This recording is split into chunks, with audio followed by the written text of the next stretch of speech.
Line 13, after an attempt to get us all on the same page, let us get all on the same 85 pages this morning.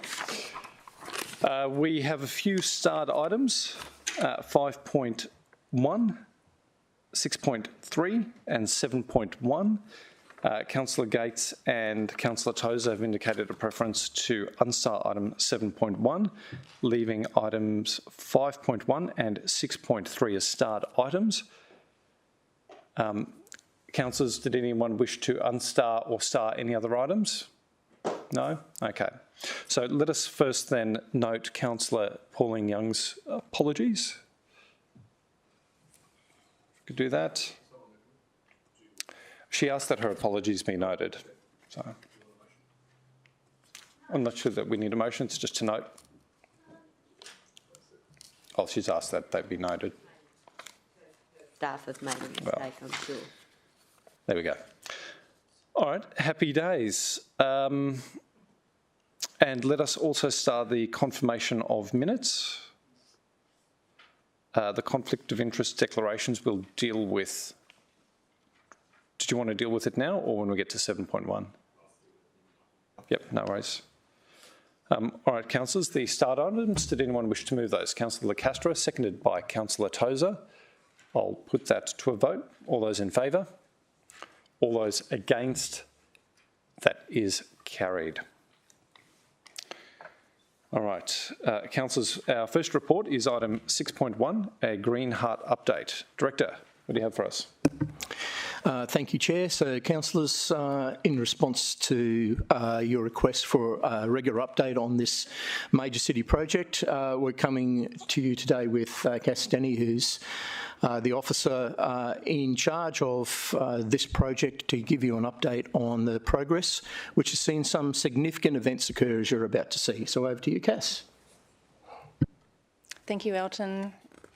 Yes, good morning, councillors. My name's Cassandra Denny. I'm the Design and Planning Coordinator for Green Heart, and this morning we're going to provide you with an update on progress of the Green Heart project. Excuse me as I get my...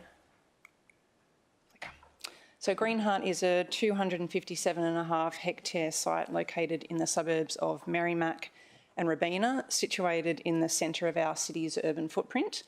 And the development of Green Heart is the largest open space and recreational project that the city has ever undertaken.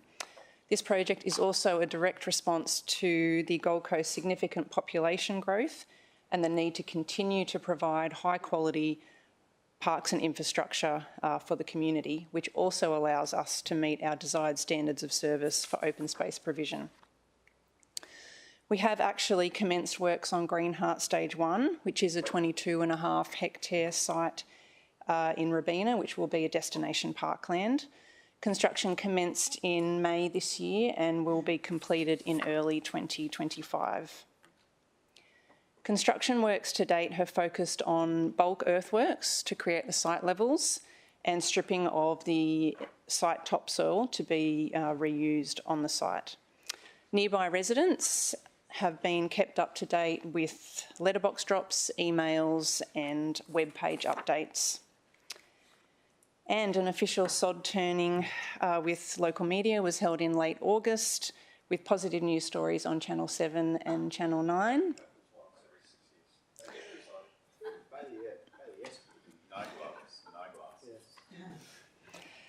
This media event was also accompanied by a City of Gold Coast Facebook page story that generated 1,200 likes and many positive comments.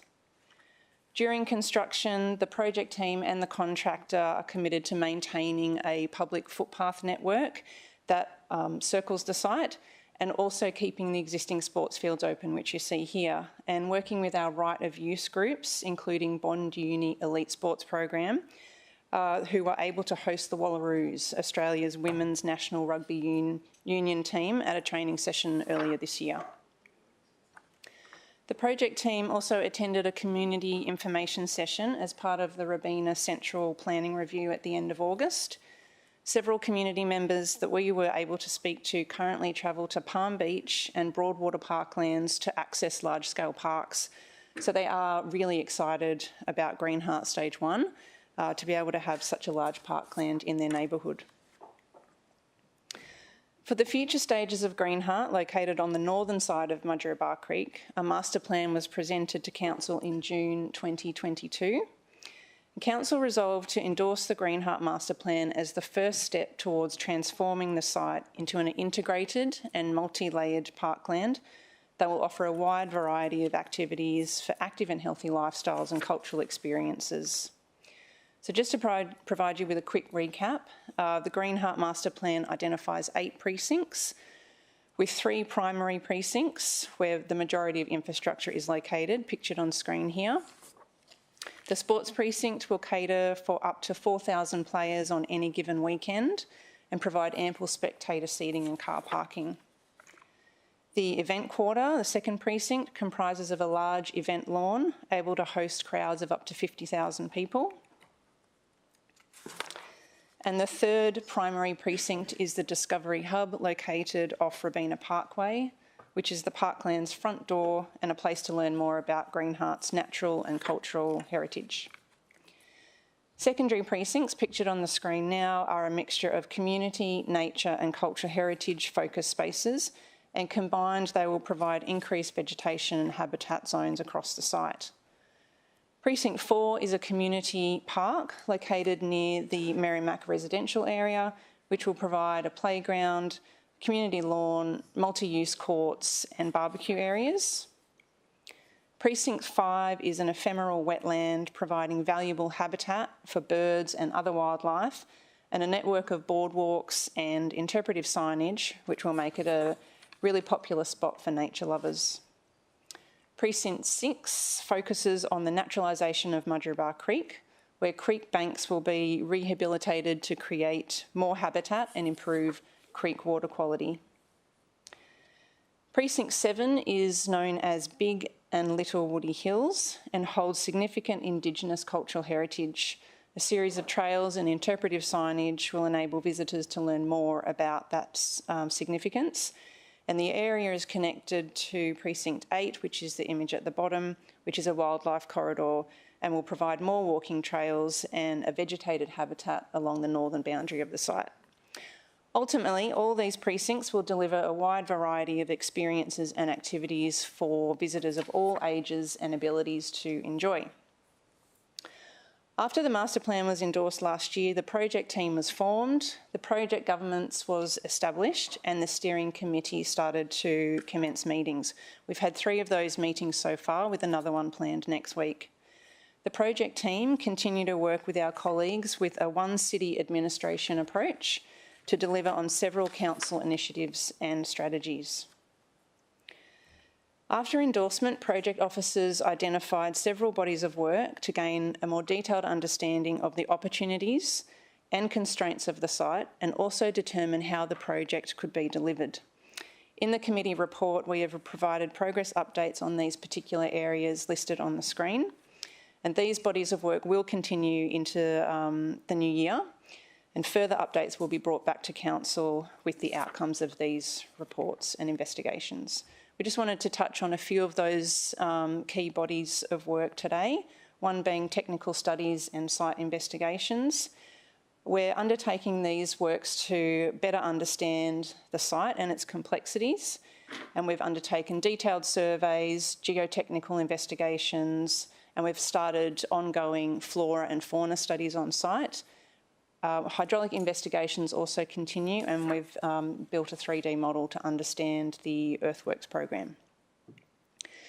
In terms of planning and approvals, the project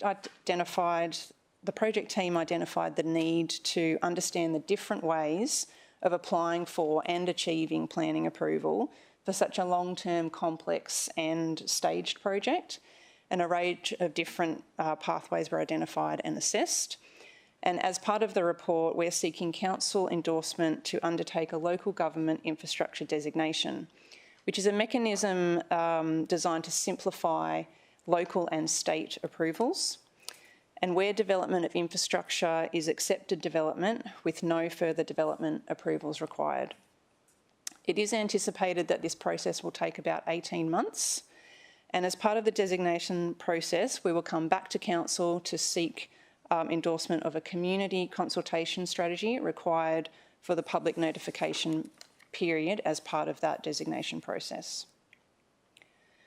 The report also provides benefits and the requirements of undertaking this kind of designation.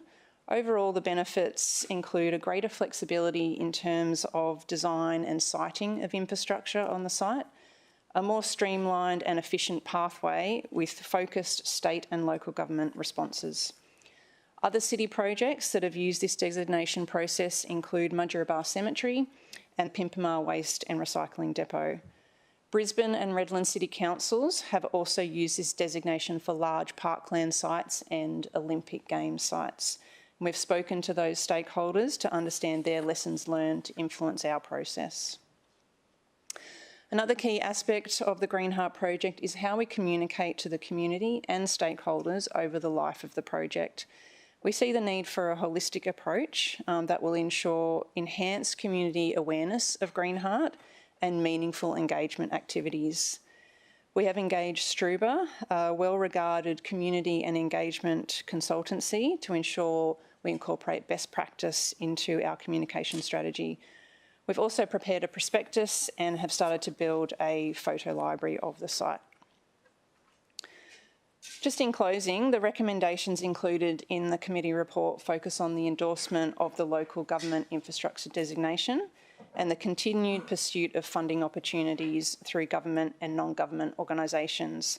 So we've identified several state and federal government grants on page 33 of the report, and linked to the pursuit of funding opportunities is the business case, which is detailed on page 25 of the report, which will satisfy the various requirements of state and federal business case guidelines.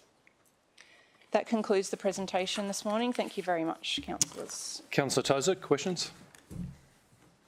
Yeah, I'm interested in this, the local government infrastructure designation. That process, if I remember correctly from the Mudgeeraba Cemetery, it's used in nominally kind of in lieu of a development application process that we're kind of subject to. Am I reading that? We've effectively said, because we've decided what we want to do here, and does that mean we won't be subject to further development applications on this site? That is correct.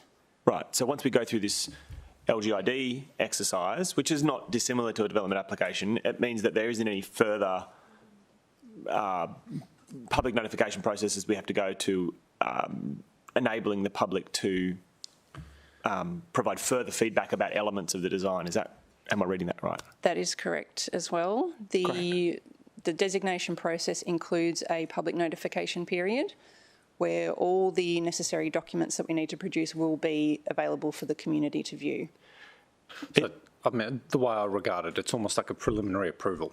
Yeah, so I think that it surprises me that there's only 2 projects that we've kind of used that for before.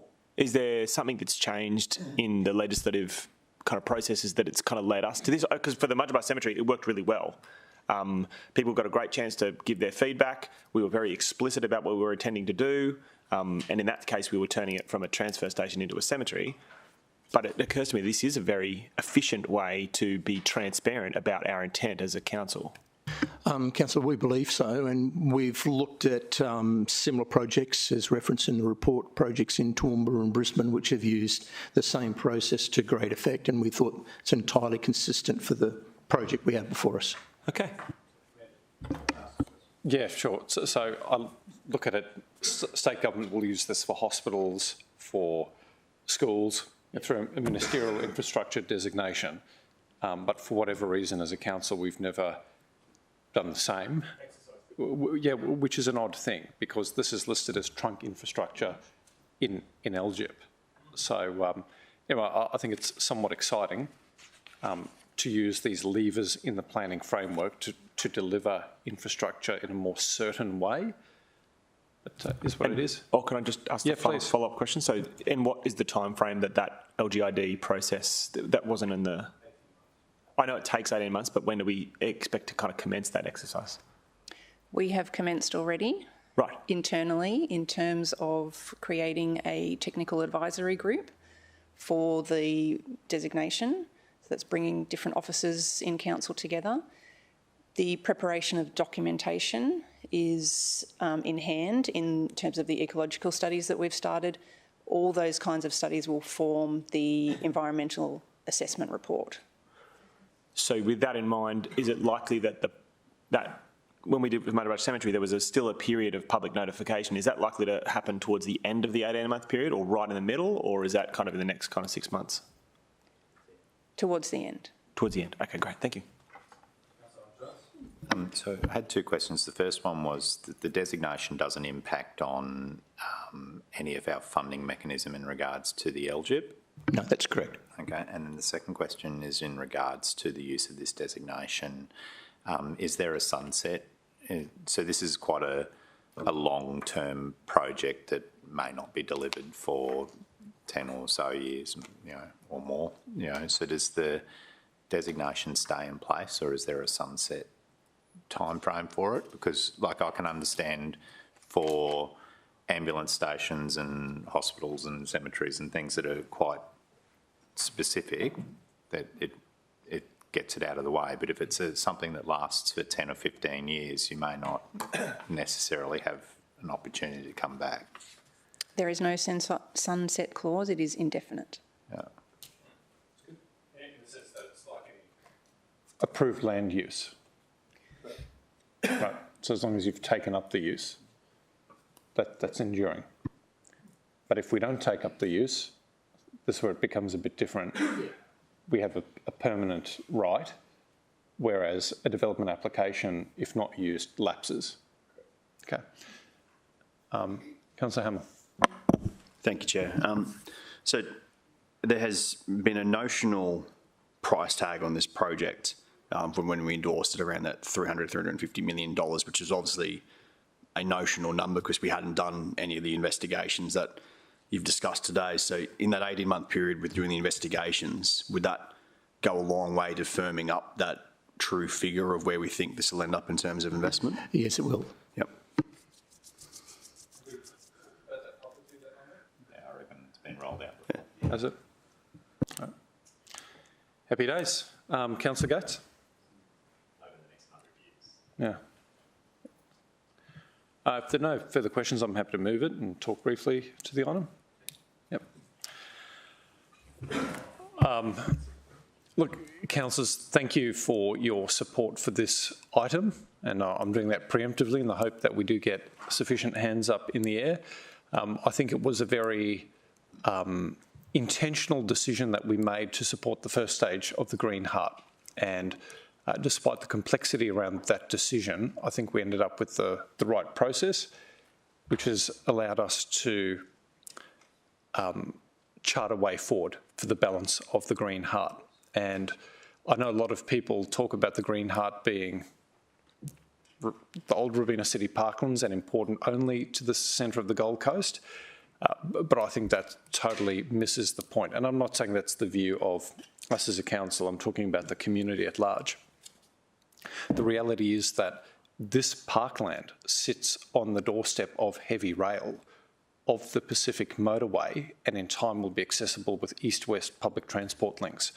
It really is a precinct that will be enjoyed by not only the Gold Coast, but the region. So we'll get social dividends and economic dividends as well. But it is a large project. It's probably one of the largest projects that this council will ever embark on. And to Councillor Hamill's point, it's so important that we make judicious and responsible use of ratepayer and taxpayer money. And one way we can do that is by de-risking the project early on. What this decision will do today is require city officers to work with various groups from within council, but also counterparts in the state bureaucracy, aligning to the state business case framework, to do all of the homework up front so that we measure twice, cut once and deliver a project at the lowest possible cost and as fast as possible. And Councillor Jones makes a good point around how long this project could take. It's massive, it's 270 hectares. But my hope is that doing the homework up front will present the state government with the shovel-ready project that they require to meet their obligations under the OIC bid for the Brisbane 2032 Olympic Games. I don't think there is any other project that will allow them to rewild, provide a net benefit to the environment. That no comparable project exists in Southeast Queensland. So I hope endorsing this process, getting the project to a stage where it's shovel-ready, will allow the rivers of gold to begin flowing from the state government so that this can be delivered in time for the Olympic Games. I think that's probably the best legacy we can hope to leave behind. So there we go. Or the next state government. Well, the new state government will happen every 4 years we get a new state government, don't we? And it'll be one for the next council to deliver on, I'm sure. Anyway, that's my contribution. Any further comments? Councillor Castro, this is in your backyard, actually. It is. Yeah, look, it's a very exciting project. I think for me, I guess the two things more than anything that excite me are the potential for the event space. With 50,000 people, that just opens the door to things that we just can't even think of entertaining at the moment. So, but also that will give us the opportunity to move those events out of a state-controlled entity, as in, heritage, which of course is pretty expensive, but also has impacts on surrounding residents. This is just really the wonderful thing about it. It's in the middle of nowhere, but it's also it's so close to everyone, and yet from an event point of view, it's like it's in the middle of nowhere. It's not going to have impact on anyone. And the other one, of course, is the sporting fields, which is something that we are desperately short of throughout the city. Certainly Division 8 and surrounding areas are sharing those concerns, as I say, along with everyone else. But it's just got something for everyone. And it's just under 70% of the size of Central Park. It's a massive, massive area. And anyone who hasn't been in there, has every councillor here had the chance to go in and have a look? Yeah, it's just the best kept secret, which won't be a secret for very long. So yeah, very, very exciting. And a big shout out to Cassandra. She's worked very, very hard on this and just done a fantastic job. It's been a very comprehensive report, and yeah. So and obviously others involved. I suppose I've had a lot of involvement with Cassandra with it. So thanks, Cassandra. Against? No one hate trees. Thanks, Councillor Castro. And just to close, I hope that when realised, there will be an opportunity for us to not only have a sporting overlay in this precinct, but a community overlay as well. 270 hectares is a massive estate to manage.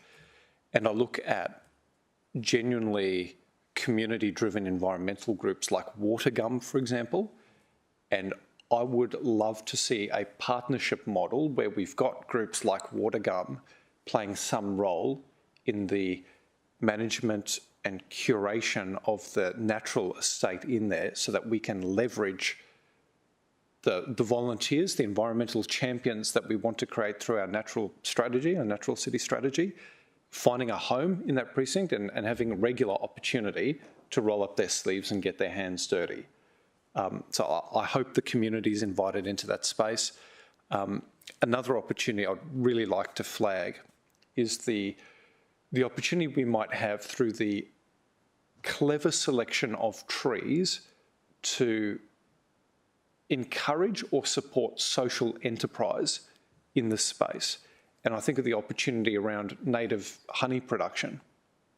I genuinely believe across 270 hectares with the right trees, we could actually have enterprise operating in this space, not only supporting an ecological outcome in terms of propagating trees, because, seeds are fertilised, but also enticing people in to experience the precinct in a different way that's more than just passive recreation. So I think that's really important. And Councillor Tozer, will come to you.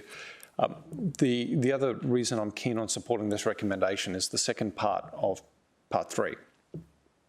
and this is something that I've kind of laboured with city officers without providing them a direction under the Local Government Act. But it does note the opportunity to help fund the project using non-government organisations. And I think that is something we must continue to pursue, because the likes of AFL nationally or Cricket Australia, they have a lot of money swirling around. And if we are to deliver exceptional AFL facilities and rectangular field facilities and cricket ovals potentially in the space, I think we need to be working as early as possible with those peak national bodies to see whether we can attract co-investment. Because I'm quite frankly sick. No, we haven't. Despite our efforts. Absolutely we haven't. But I think this, in the context of the Olympic Games and the greenfield opportunity that we have here, I think it's time for them to put up or shut up.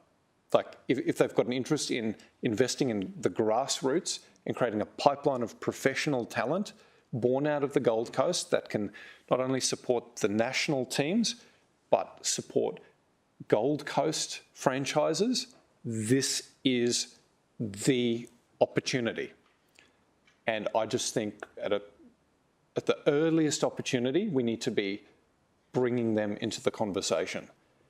Because the last thing I think all of us want is that we pursue our vision for what AFL fields look like, for example, or ovals.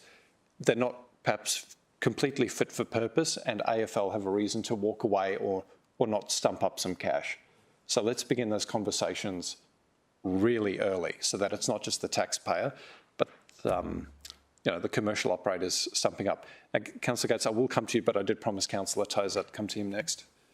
I had the opportunity to speak to Wal Mayor, who's the chairman of Watergum, just this week about these sort of projects, and he's expressed sincere interest in being a key community stakeholder in both Greenheart and Firth Park, and the Mudgebuck Creek catchment is really interesting in them. They already are funded by council for the Watergum's Platypus Watch program and a number of other programs that are in the kind of that catchment area.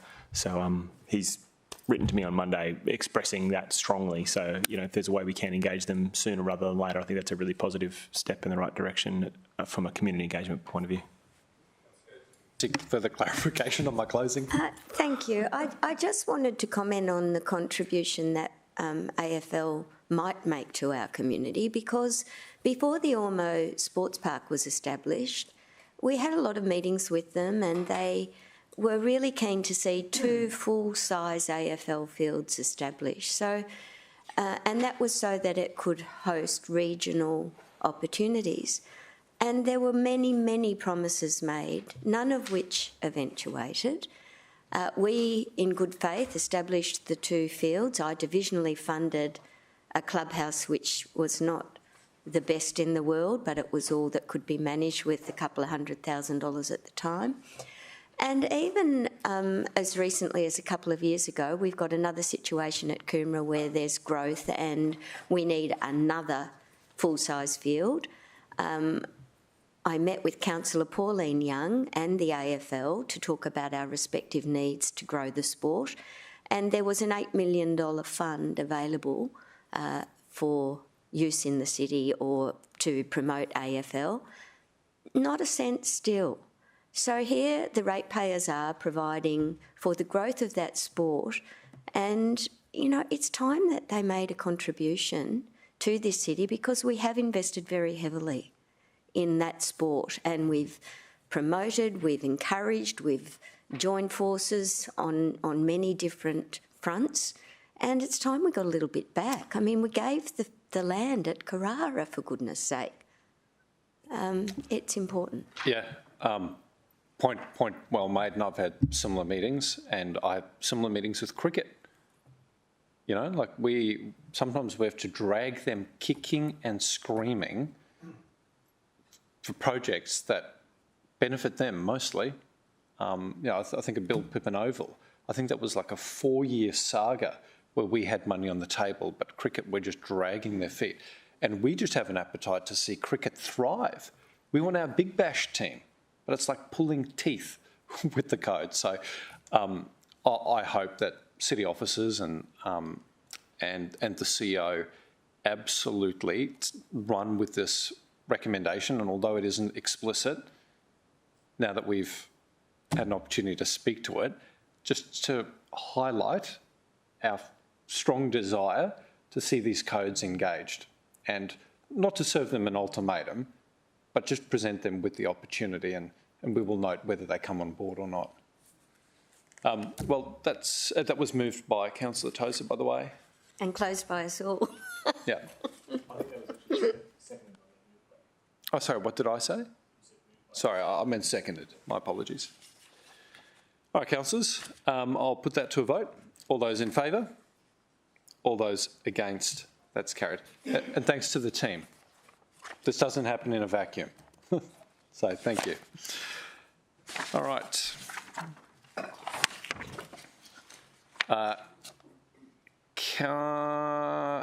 Palm Beach Aquatic and Community Centre update. I think Councillor Tozer, you asked for presentation of sorts on that.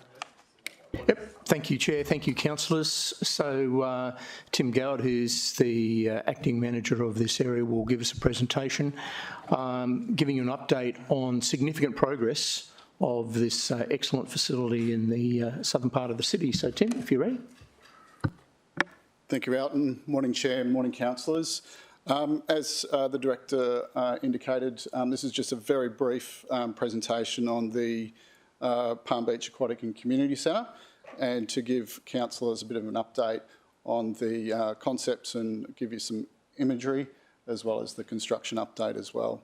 So the project itself commenced, we actually closed the facility in May of 2022. And the actual project itself commenced with a lot of work in demolishing the old facility, which we'll get to in a minute.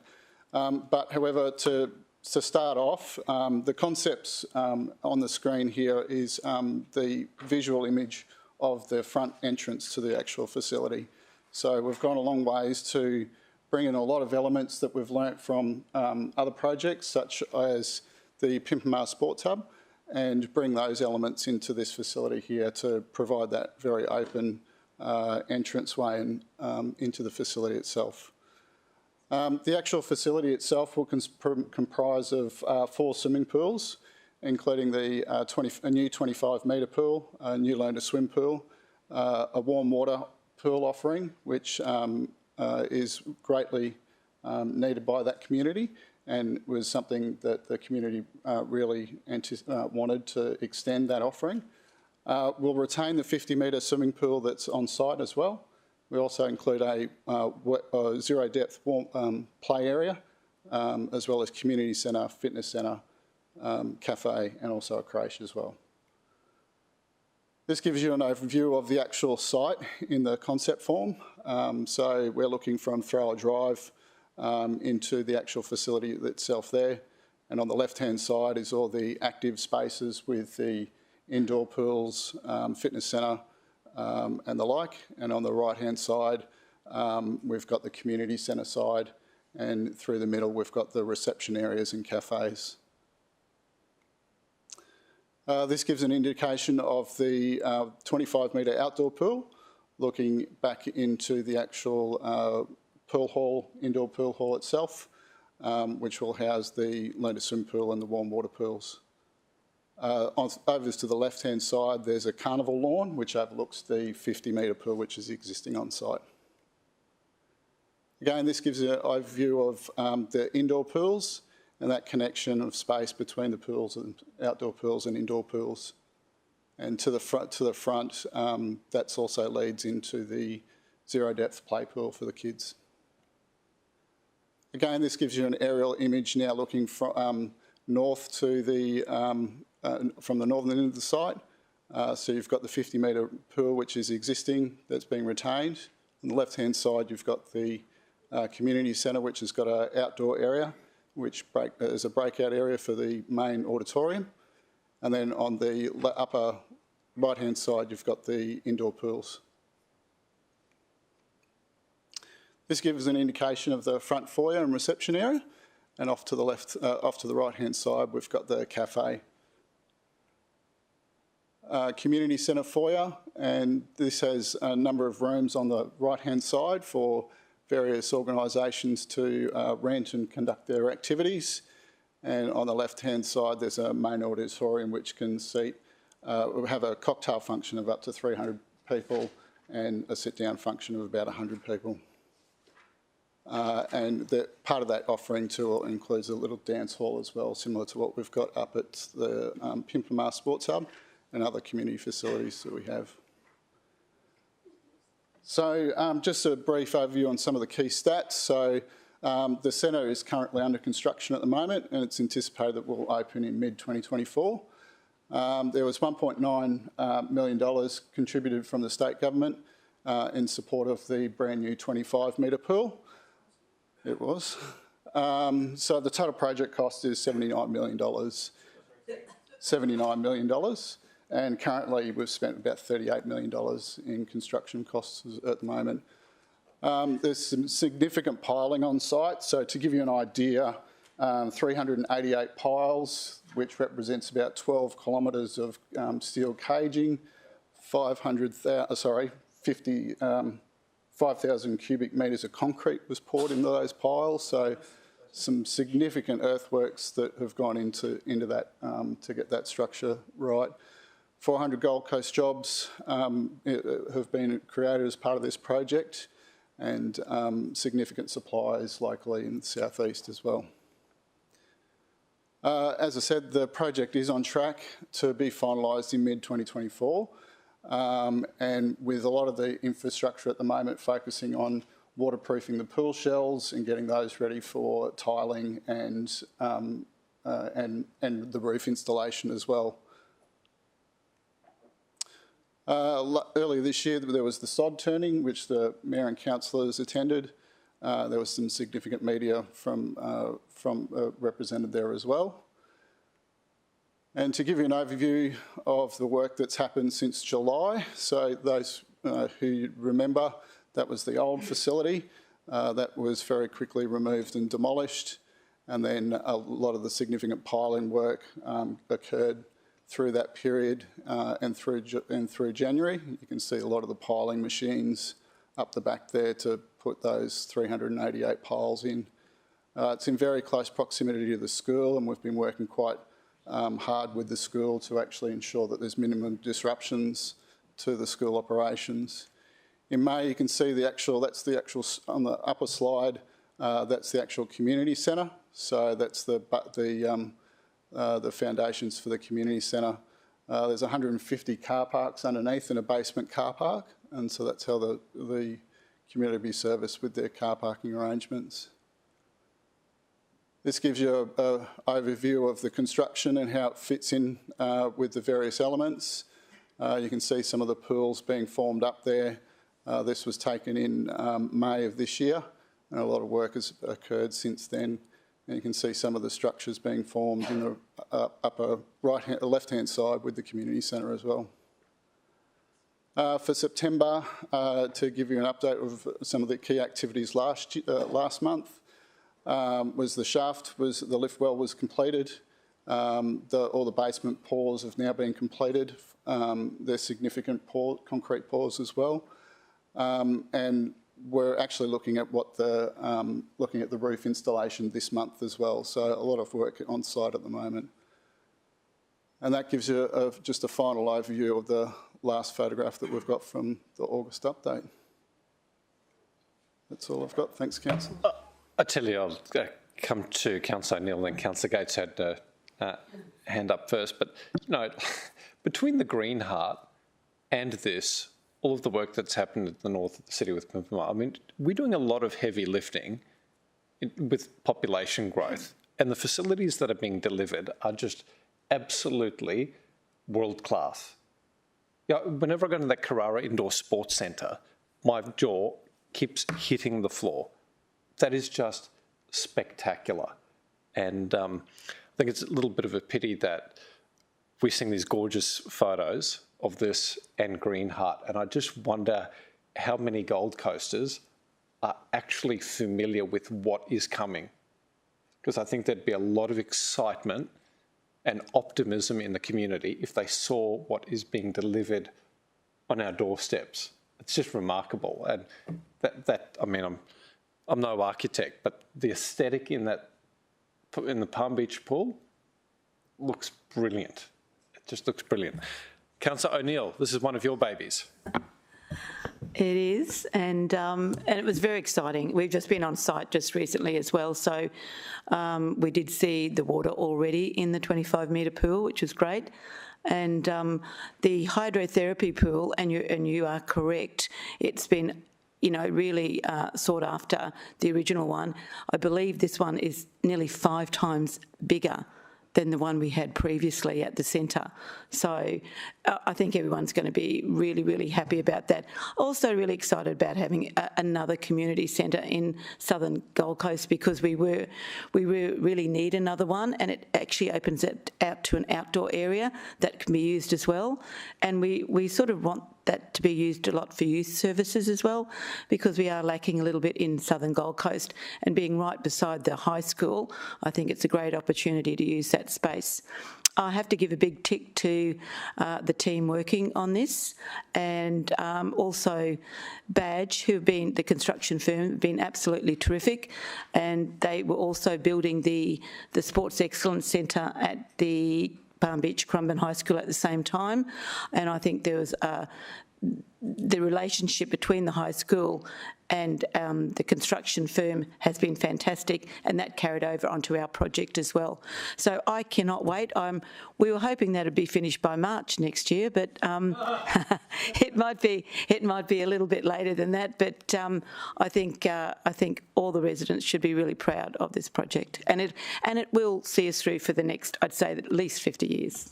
Councillor Gates. Sorry, I just had a question. Given we've got another item about pools on the agenda later, have we done or have we given consideration to an aquatics plan for the city? I haven't seen one, I'm sure, but we've got this amazing facility. We've got Southport, we've got Pimpamar. We don't know what's happening in the centre.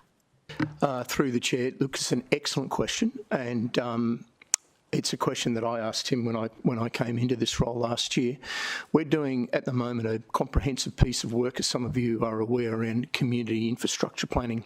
So for pools, libraries, community centres, we're looking at what that grand plan will be for the next 10 to 20 years. So the answer is yes, it's an element of that community infrastructure plan. So we're looking at them as asset classes in their own right to say, well, let's look at the holistic picture of the Gold Coast. Where are we going to put pools and how should they be? But then also integrating that with how does that interface with other sporting facilities, community facilities, and what is that grand picture? And where can we look for opportunities, as we've done with this one, to combine a pool with a community centre and understand that there is an actual need for those sorts of facilities in those locations. So the answer is yes. And when might we expect to have that information? I'm hoping to get that to you by next year. So it's a pretty big piece of work, and we're coming around to all of you to have a bit of a chat about various elements. I would hope that early next year would be in a position that we can give you a sense of what that draft might look like. Okay. So it'll be whole of city, but it'll also be divisional. It'll be individual asset classes and a holistic assessment. So it's comprehensive. Hasn't been done. Thank you. And good. And we'll come to you, Councillor Hamill. But you raise a good point, because I tell you, the amount of people who come to me and say, "But Councillor, where's Robina's pool?" You know, because the population's surging and this, that and the other. Why aren't you putting a pool in Greenheart? And then I've got to say, well, we've got Miami, which is 400 metres as far as the crow flies from our electorate boundary. There's Mudgeeraba. There's now potentially Nerang. And it'd be great if I could point to some plan and say, this is where the demand is, this is how we can cater to it. But it's funny, isn't it, how our communities can expect to have one of each within a divisional boundary. And, you know, then boundaries change. And then all of a sudden we need a second pool. Councillor Hamill, then Councillor Owen-Jones. Thank you, Chair. Tim and Alton said it might have been the last time this item came to committee or 2 times before. It was regarding that had been a significant jump in construction costs and this project had seen a price increase, and there was a review being done of where we could bring some of those costs back. So the $79 million figure was mentioned today, which I take as the current endorsed budget amount.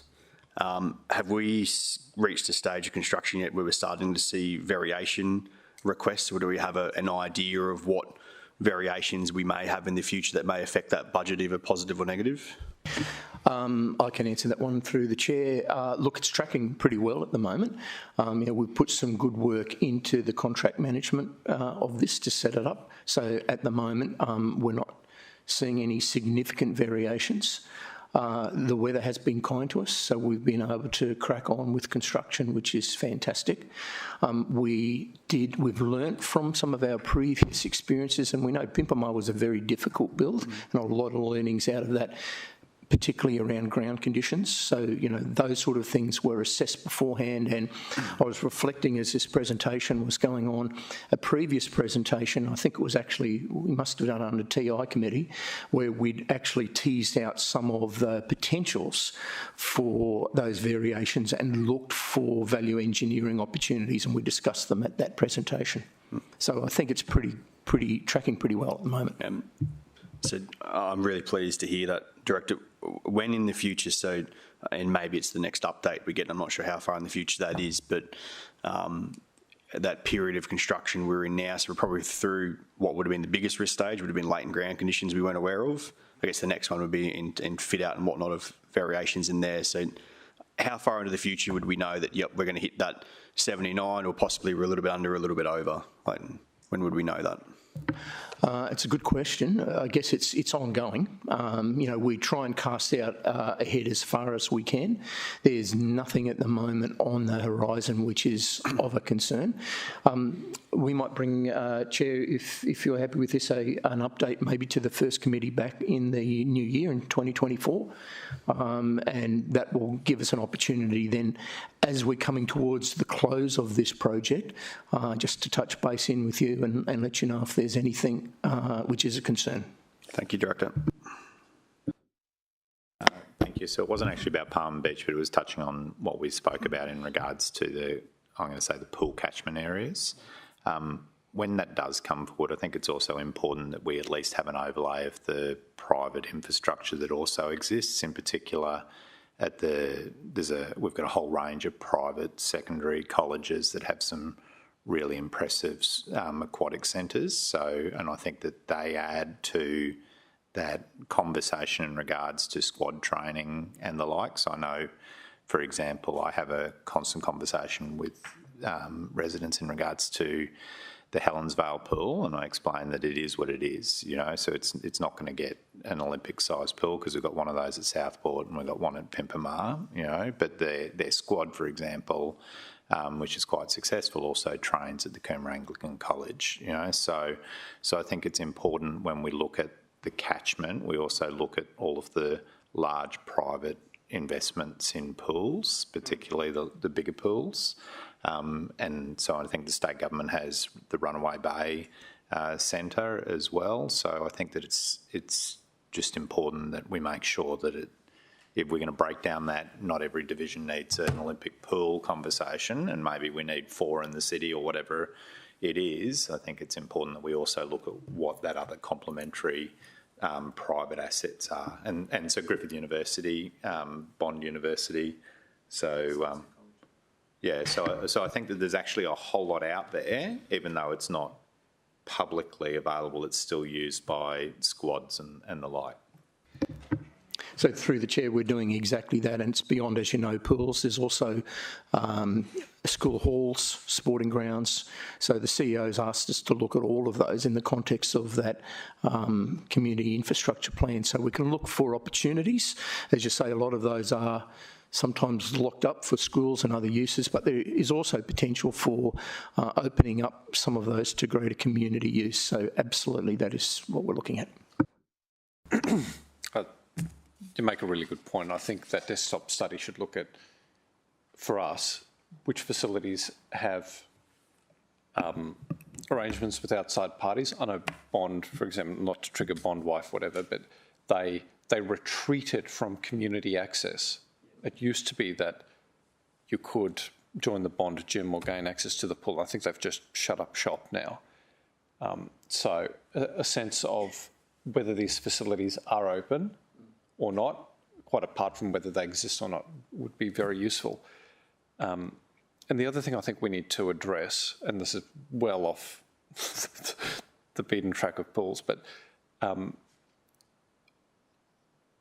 concerned that the MOU that we have with Education Queensland is not opening up sufficient opportunities for us to be co-investing into school facilities. So I take that there is a school in Robina, for example, where I've put on the table an offer of over $100,000 to rehabilitate that oval so that the community can enjoy it. But the leadership at that school have given me a hard no. There's no appetite for community use of that. Meanwhile, there is just no open space for the community to enjoy in a catchment of probably 2,500 to 3,500 homes. And I wonder whether we need to be discussing with the department some arrangement where the default position is yes to council co-investment rather than the default view being no. And while I absolutely respect the leadership role of school principals, and their input will need to factor into any decision, I think we need to strike a deal with the department where the overall community interest is protected. Councillor Owen-Jones? Yeah, so if we want to stay on this thread, so we recently completed last year a rehabilitation of the Helensvale State School Oval for junior cricket. And so we basically formed a field that had genuine subcontinent vibes about it and a pitch that had a couple of inch cracks and made it usable again, because ultimately the state schools don't have the skills that we have in regards to how we manage our public playing fields. The challenge with a lot of the schools is the big black fences that have turned up as part of their crime prevention. At Helensvale, we didn't have that problem because the koalas prevent the black fences turning up. So, but from my point of view, the city should always look at the whole idea of spending $20 or $50 or $60,000 in minimal capital works to activate school ovals makes far more sense than having to spend $1 or $2 or $3 million in acquiring land and then double that to make them into serviceable fields. So, but there'll always be that balance between security and not. So, but that somehow getting the state to appreciate. And I don't know whether it needs actually political intervention or district intervention in regards to those MOUs, because it's a wasted state asset that isn't used particularly on weekends if you can get over the security complications for the school. And I think only that can happen with the intervention of the actual government of the day. I mean, I'm not going to name it, but the particular school I'm thinking about don't have those big black fences. And while trying to broker a deal, I suppose, in the issue of fencing came up, I saw no reason why the fence couldn't be designed in a way that protected the buildings, which is the expensive, and left the field accessible. And yet there was resistance. And the absurdity of it was that a representative from the school came to me sometime later and asked me to support a gambling community benefit fund grant application. And I was really interested to know what this application was for. So anyway, I meet with the school representative. And do you know what it was for? Yeah, funding to rehabilitate the field. And that had been packaged up. So I'm not sure we need a general business item. I'm sure this will work its way through the administration, but if city officers could just test the appetite of the department around strengthening the MOU, or perhaps if the MOU is already strong enough but not being correctly interpreted by school leadership, I think that'd be valuable feedback for next committee meeting. Councillor Gates?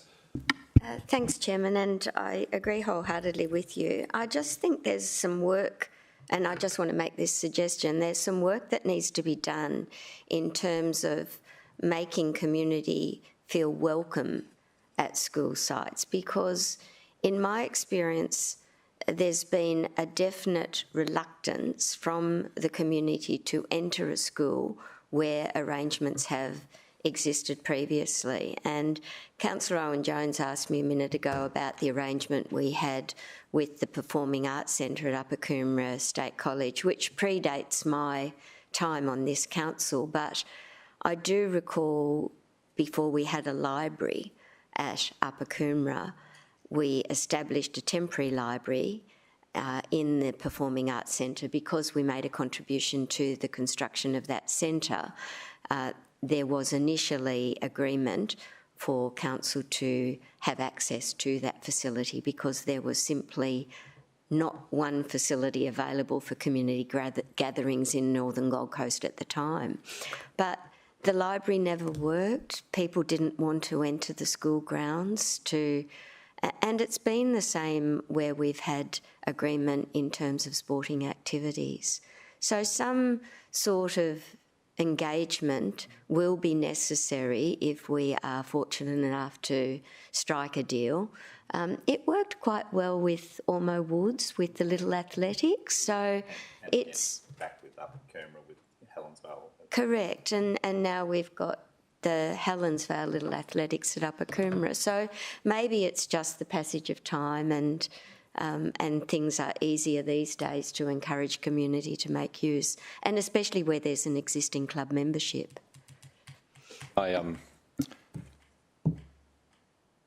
It's a little bit different with Varsity College because the school ovals are council parks, but I have found that my community have been reluctant to enter their own park, which is ridiculous. And so what I've done to try and encourage the community to enter back into that space outside of school hours is to actually give the park a name. It didn't have a name, so now it's known as Bridgewater Park, and to erect signage which actually lists the times that the ROU applies for the school, and then to make it clear to the public that outside of these hours they're quite welcome to be in the space, and that if they're a community sports organisation that they can contact this particular phone number in order to make park bookings. So it's a little bit different in Varsity, but you're quite right, Councillor Gates. Any land close to a school, people have this inherent, because they don't want to be chased off for hanging around a junior school, right? It's a bad look. Yeah, absolutely. So that's the Palm Beach pool. Councillor Neal, yeah, you are moving that. I'm happy to get another run on the board there, Councillor Tozer. Councillor Tozer will second it. Can I just point out, please, that the north of the Gold Coast has gone through to support the southern Gold Coast and the delivery of some outstanding assets. And when I say south, I actually mean all the way from central Gold Coast at the Green Heart down to Palm Beach. So never stop supporting the south. And vice versa, I'd have to say. It's like we've never supported anything in the north, have we?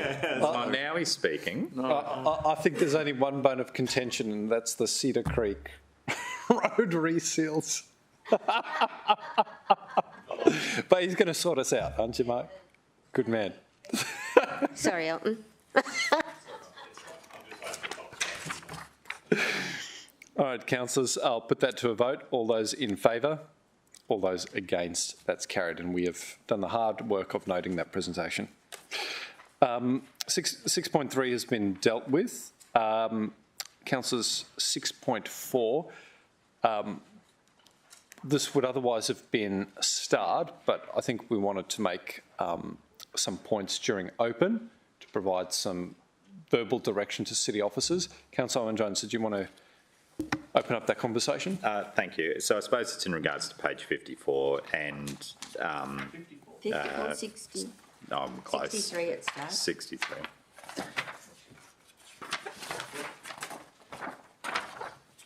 So it's just in regards to emphasising to the officers that I think that it's a well-loved and well-respected program throughout the city that has grown exponentially through ultimately through the support of councillors' divisional funding, but that's been largely brought about by the advocacy of the 2 or 3 officers that are actually in the unit doing really good work. So I think that this like what we did with Sam Hughes' program, the whole idea of transforming this into a stable whole of city funded program through the budget makes so much sense, and to evenly spread that across the city so that it actually benefits as many people as possible. So that was one point, and the second point was, I suppose, around the need to make sure that we had a single point of truth portal for the communication of things which can from time to time get lost in the maze of everything that the city does. So I think the idea of us supporting a streamlining of that communications is warranted, and I think as we move into the Environment, Heritage and Resilience Department, that kind of makes a whole world of sense. I think that the Naturally GC is a really good tag that people have adopted. My only other point is that I think every now and then the community loses sight of how much the city does in this space, and that's partly in the branding as well. So I know that in my area we've got this really successful program with the Coomera Rivers Catchment Group, where we've been plugging away for 7 or 8 years, planting 60-odd thousand trees.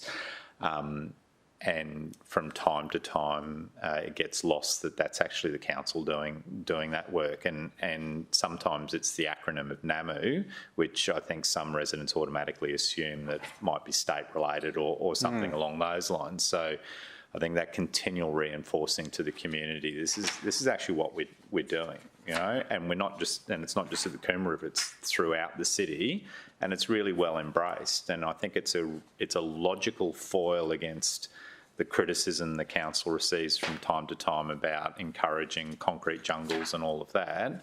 If you drive 5 kilometres in any direction in the city, there's some really good work happening, and it's basically being led by the community and volunteers and 3 officers, you know. So, and when you look at the comparable numbers for how many Brisbane have employed doing a program, they do an amazing amount of work for what they do. So I suppose, to me, it would have been a shame to star it without saying out loud that I think that the officers' work is really appreciated, and I think that the work they do linking with volunteer groups in the community is really appreciated.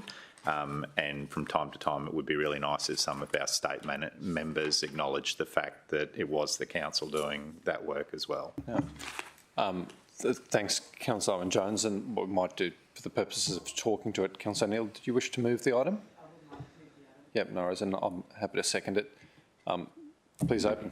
And I absolutely mirror those sentiments there, Councillor Owen-Jones, but I think it's really good that we just bring attention to the public of the stats for 22-23 as well, which are pretty fantastic and continuing on in this financial year.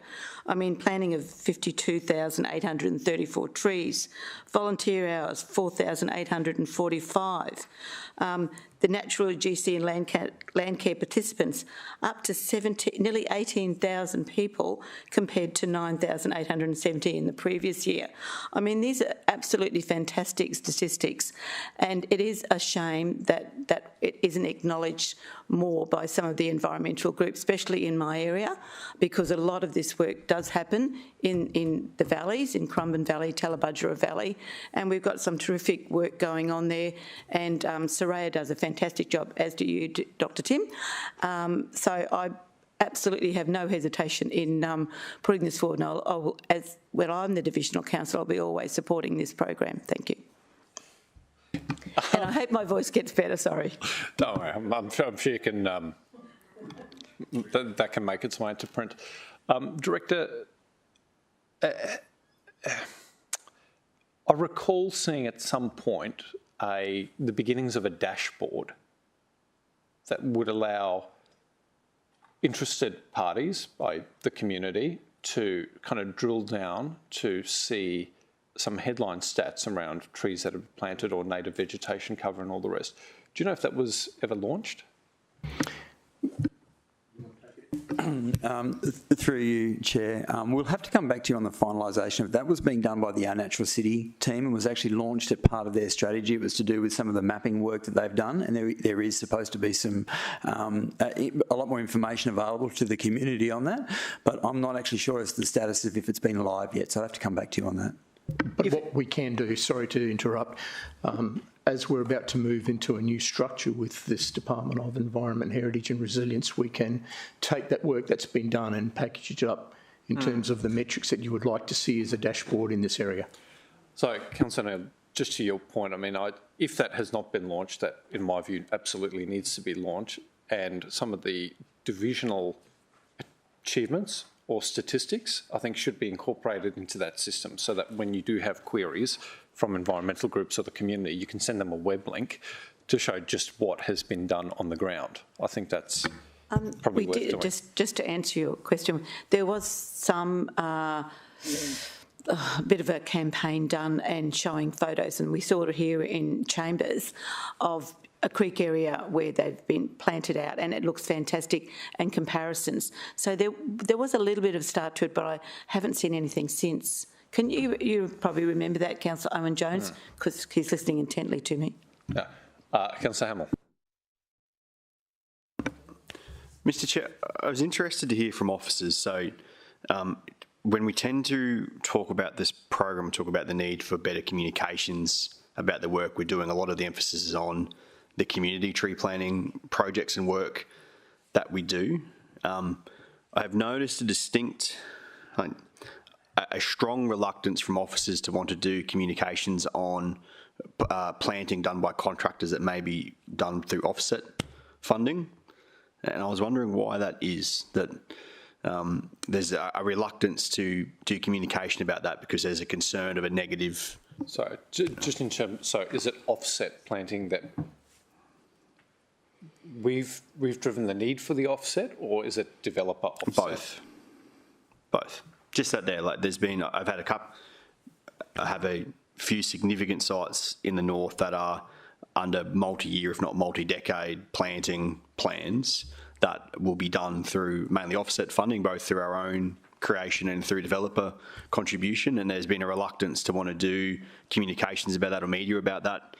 An example, we had one project this year where I think we were putting 60,000 trees into an area. It wasn't a community tree planting day, it was being done by contractors, but it's a significant environmental corridor and a significant piece of work that I thought should be celebrated, but there was a very big reluctance because it's offset planting, and I was wondering why we're concerned about that. So, Director, please bring me up to speed because it keeps changing, but corporate communication presently sits within the office of the CEO, is that right, or does it sit somewhere else?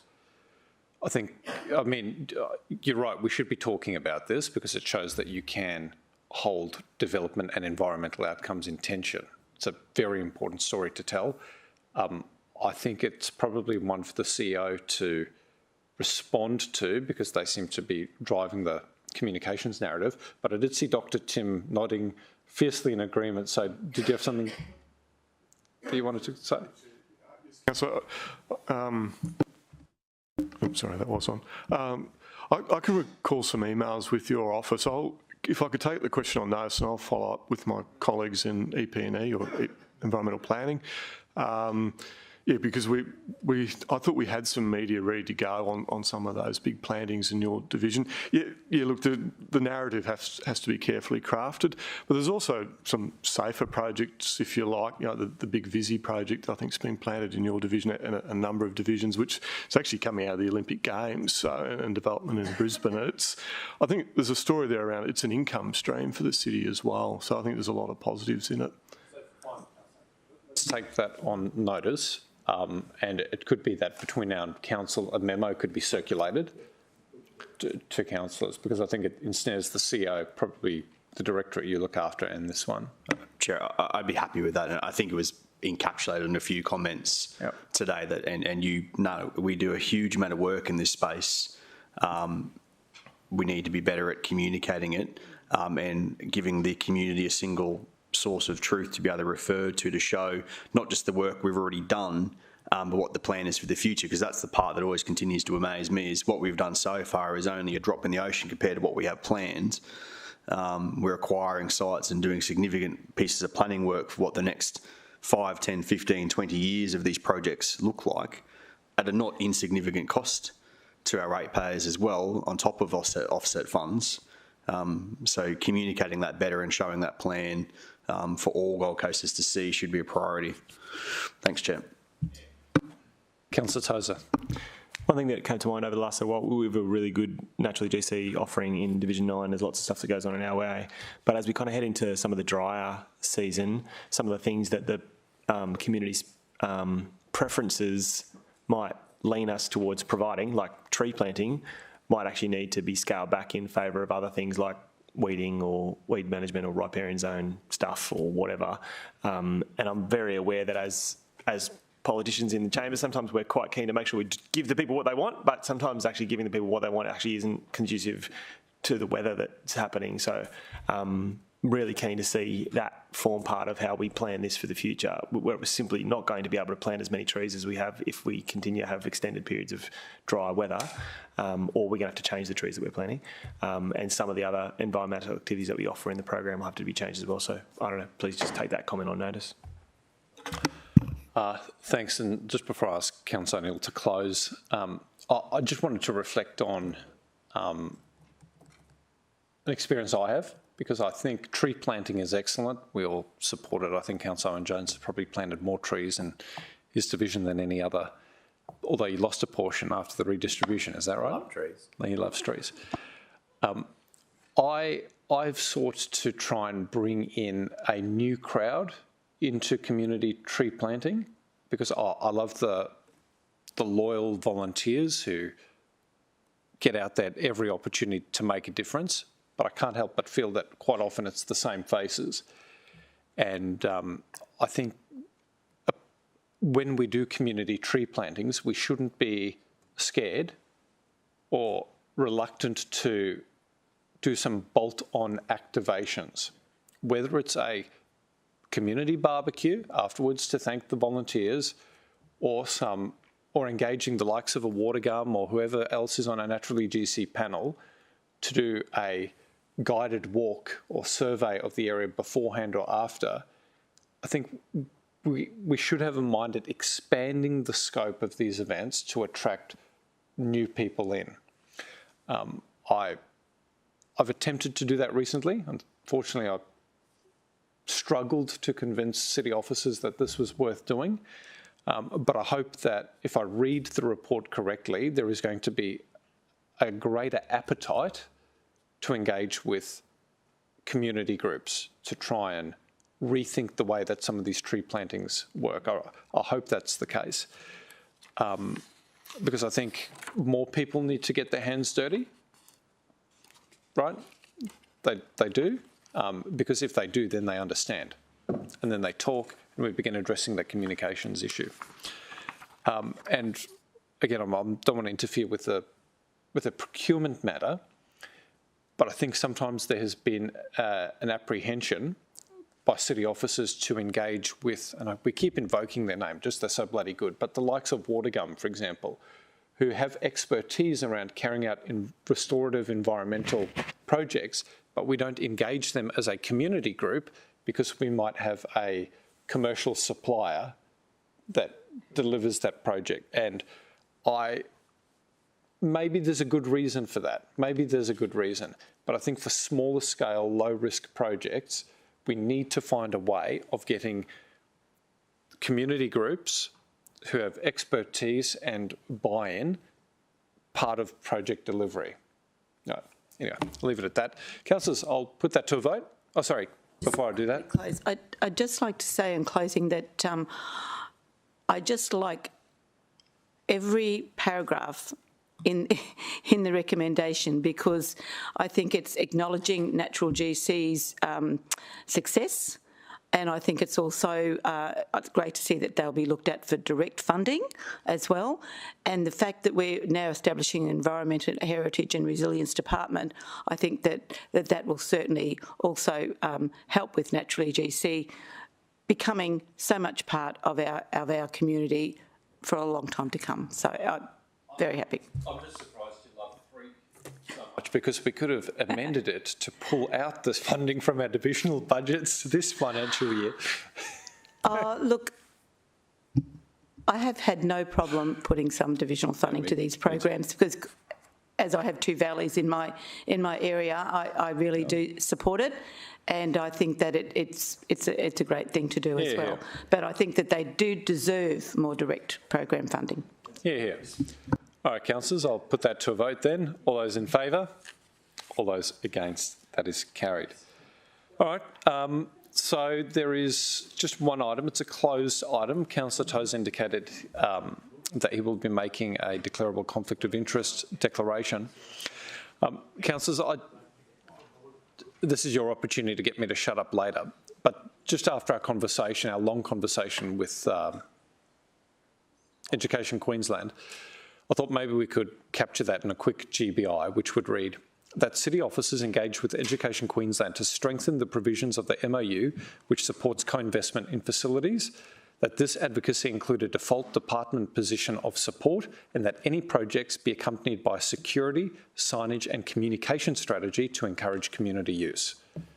Have you got an appetite to put that in a GB, or is it a bit overkill? Councillor Jones?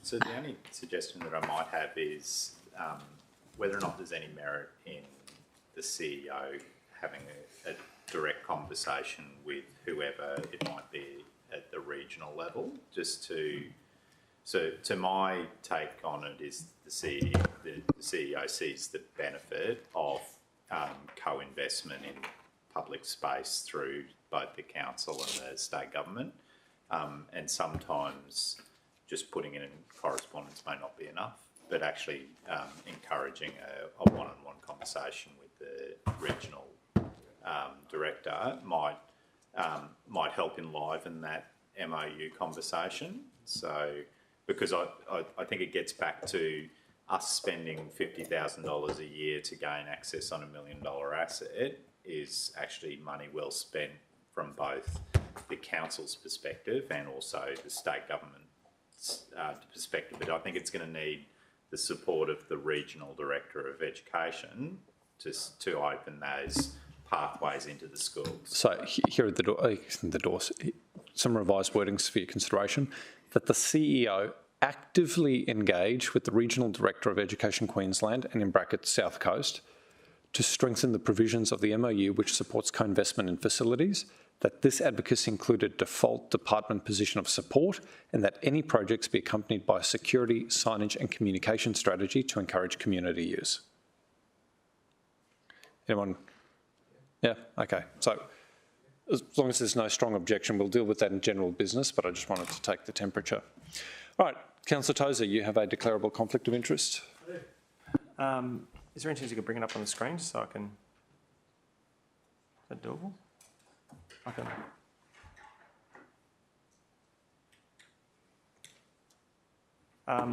So pursuant to section 150 EQ and 150 EQ, or 3B and 3C of the Local Government Act, I provide notice of a declarable conflict of interest in this matter, the natures of particulars of which are as follows.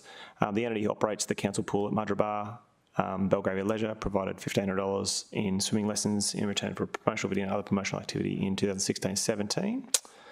And the name of the other person is Belgravia, provided children's swimming lessons. They're the current operator of Mudgeeraba Aquatic Centre. That's the value of the gift, which was previously done. I'd like to participate in making a decision about the matter because, firstly, the matter actually pertains to the council investment and asset renewal as opposed to any operational elements. There's been 6 years since the gift, and I have a role representing many community users of the pool who live in the surrounding area. So I'd like to remain in the room and participate. Thanks, Councillor Tozer. I can't quite remember my position last time you raised this, but what I can recall is that, and correct me if I'm wrong, that the proposed commencement of renewal of this asset was after the end of the current contract that Belgravia, whatever they're called, might have at the pool. Is that correct? That's my understanding, but it'd probably be better to pose that question to the officers just so they can give clarity. Because my recollection is that, but I actually don't engage in operational matters relating to Belgravia. So, yep. No, I just asked you because we discussed it last time. So that is correct. Okay. So the party with whom you have that has an interest in this, yes. You received the $1,500 gift. Their contract at the pool will cease before any proposed works at this site. That's my understanding, but That's right. Councillors, any questions for Councillor Tozer? Anyone wish to move a procedural motion?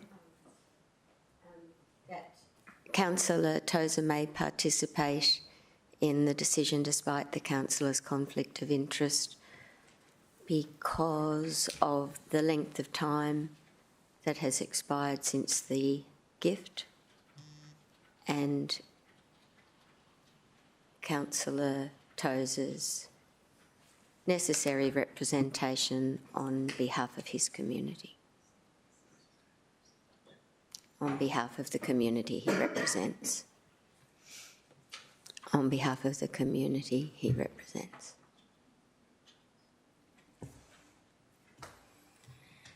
Is that sufficient?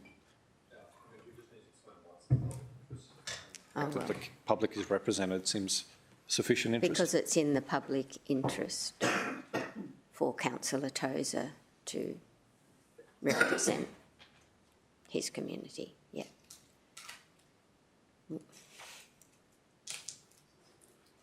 The length of time that has expired.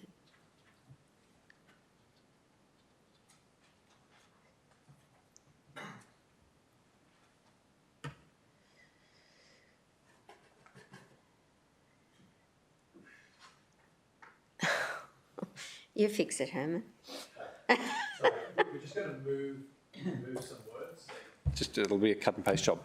So Councillor G. Tozer may participate in the decision despite the councillor's conflict of interest because, and then let's move, it is in the public interest. So take the last bit of that sentence and move it to that point.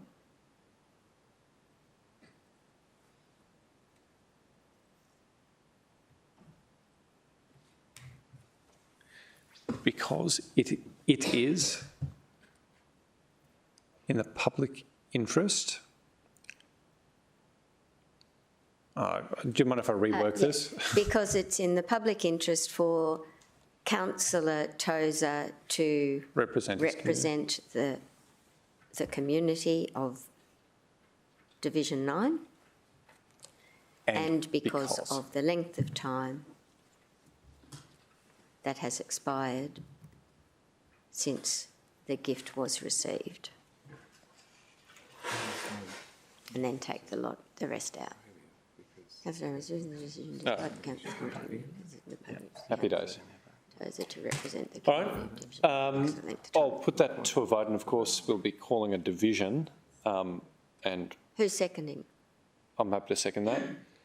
And for those tuning in, what's really informed my decision today, apart from the well-argued case by Councillor Gates, is that further clarification that the contract for the current operator will cease before any proposed work be carried out.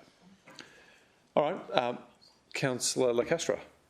Sorry, Mr. Chairman, I'm just wondering whether that should be added, because I think that's quite a pertinent point to show that the donor is not going to receive any benefit from that. Just throwing it out there, whether... Well, I mean, it's Councillor Gates' words, but I think personally, I think it's sufficient for us to talk to that when we consider the motion and capture that in the recording. Councillor Gates, your view? If it gives comfort to Councillor Castro, we could add that the donor's contract with council will expire prior to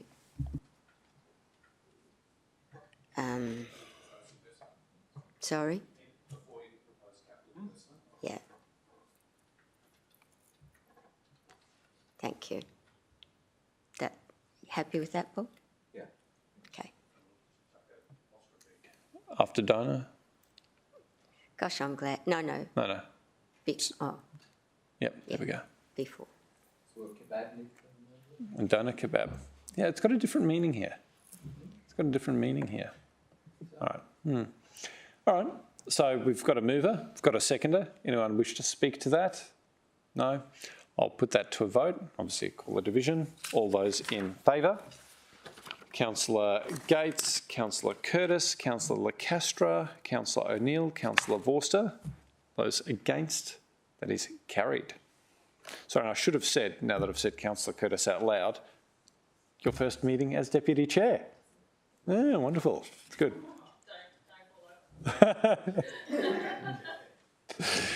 Classic.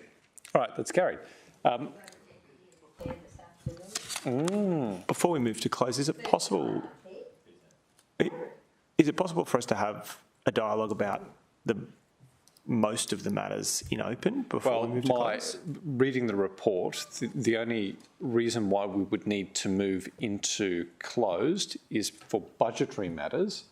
So I'm happy for the meeting to remain in open so long as no discussion of price, money.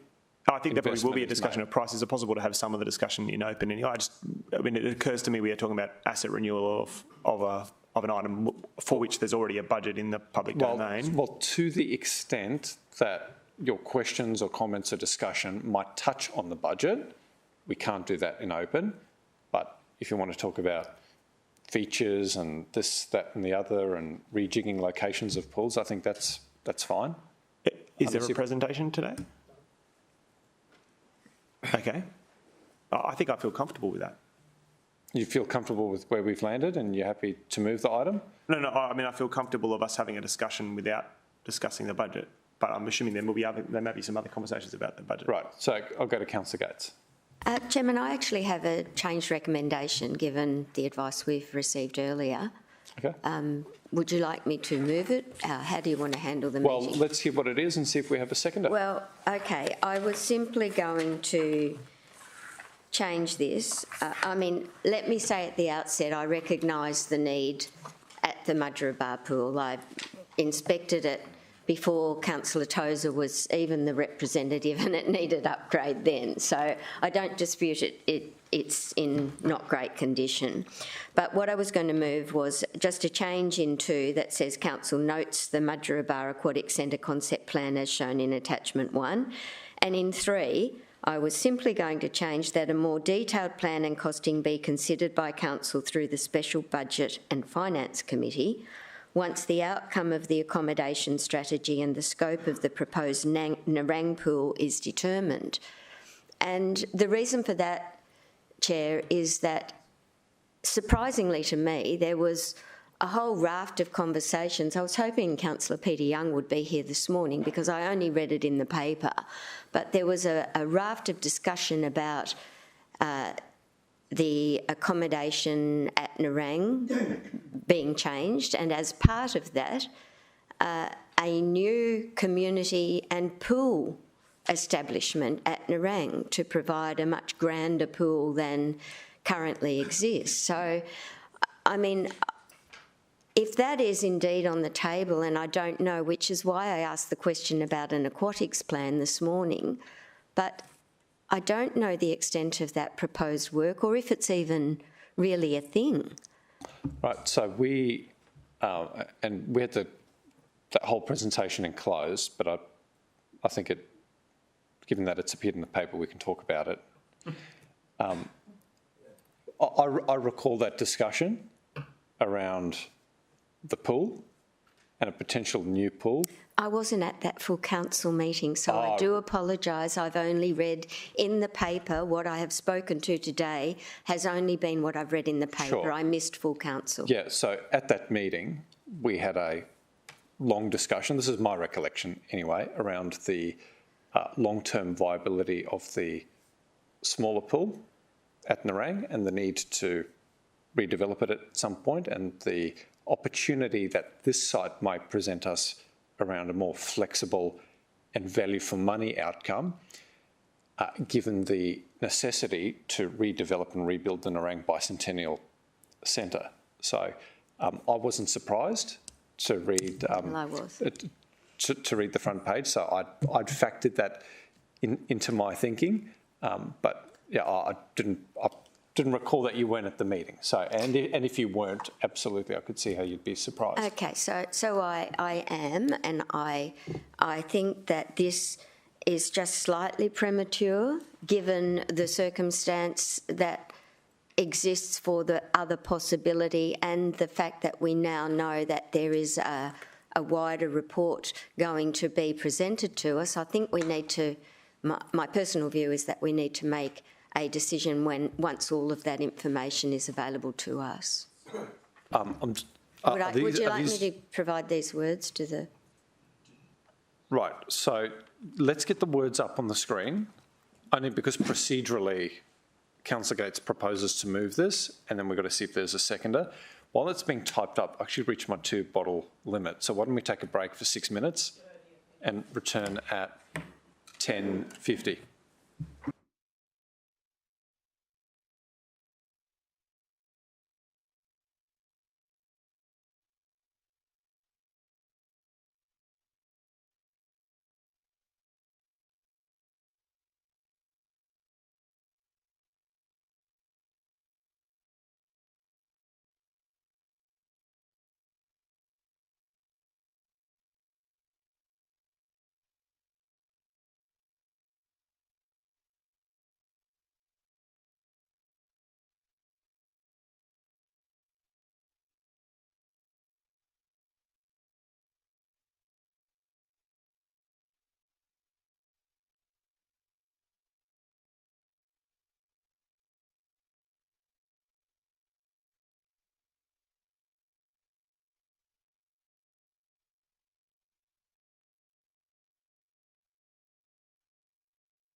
11:04. Let's recommence the meeting. My apologies for the extended break, viewers. We're, of course, in open session. Councillor Gates has indicated a desire to move a change recommendation, and it appears on screen as is. Councillor Gates, would you mind just reading 2 and 3 for the benefit of those tuning in? Notes the Mudgeeraba Aquatic Centre concept plan as shown in attachment 1, and number 3, that a more detailed plan and costing be considered by Council through the Special Budget and Finance Committee once the outcome of the accommodation strategy and the scope of the proposed Nerang pool is determined, or no later than the adoption of the next city budget. Right. So, councillors, during the break, I had an opportunity to speak with everyone to see whether there was an appetite to have a debate or discussion on this form of words, and my sense that there is. And to facilitate that, as chair, I'm happy to be the bad guy, as it were, and second the motion merely for the purposes of facilitating debate, but I just want to make clear that I will reserve my right to vote in the affirmative or the negative. All right. Councillor Tozer. I'll foreshadow the officer's recommendation. Yeah, no worries. So that'll be foreshadowed. Thank you, Councillor Tozer. So I'll second that motion, and Councillor Gates, I will come to you. Thanks, Chairman. I want there to be no misunderstanding that I recognise the need for the upgrade of the Mudgeeraba pool. Should a decision by Council be taken that we still have local pools and that we don't move to a strategy of major swimming centres, if you like, right across the city. We've had earlier today a briefing on the massive upgrade of the Palm Beach pool. We have the Miami pool, we have the Southport pool, and we have the Upper Coomera pool, which is a smaller pool than Mudgeeraba. And of course we have the Pimpama Sports Hub, which is our most significant community development until I'm not sure the Palm Beach pool will overtake it, but in speaking to this, it's become apparent, and I do apologise that I was not part of the last council meeting where this may have been dealt with, and I have no knowledge of what was discussed.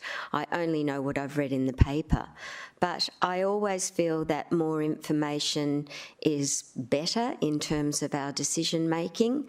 And on this occasion, if there is to be a strategy about swimming pool development right across the city, has been indicated by the director, and if there has indeed been a verbal commitment to develop a new swimming centre at Nerang, I just feel we need to have that information before we embark on another multi-million-dollar project to be sure that we are making the right decision. And it's only out of respect for ratepayers' funds and in terms of good decision-making that I feel that we need all of the information available to us that is going to occur in this space before we endorse and commit. Councillor Gates, just a question to you. Could you just talk through the last part of 3, and I'm referring to the line or the words, or no later than the adoption of the next city budget, and what your intent is there? Okay, well, I have no desire to see this as a drawn-out process, but given that we are already starting work on formulating the next budget, it needs to be decided and we need to know where we're heading, especially for Councillor Tozer and his community. And so that gives a time frame, a set time frame, during which the council can be better informed and know that we are heading in the right direction. I absolutely will come to you, and I note your intense interest in this as the local representative, which was facilitated with the DCOI process earlier, so I will come to you next. But I'd had a question for the director. So just having regard to part 3, that a more detailed plan and costing be considered by Council through the Special Budget and Finance Committee once the outcome of the accommodation strategy and scope of the proposed Narang pool is determined, or no later than the adoption of the next city budget. My reading of this is that it would not in any way slow down the work of city officers with respect to the Mudgeeraba pool, because merely what it does is requires a further council endorsement once some of the ongoing work is more fully developed and before our next budget is adopted. That's my reading. Or am I reading it wrong? And if we adopt this, all work will cease? Through the chair, no, all work won't cease. We'll continue on the path that we're currently on. What is critical here is that addition at the end, or no later than the adoption of the next city budget, which makes it clear to us the time frame involved. So that's fine. So before mid-June, we would expect to see a report to council, right?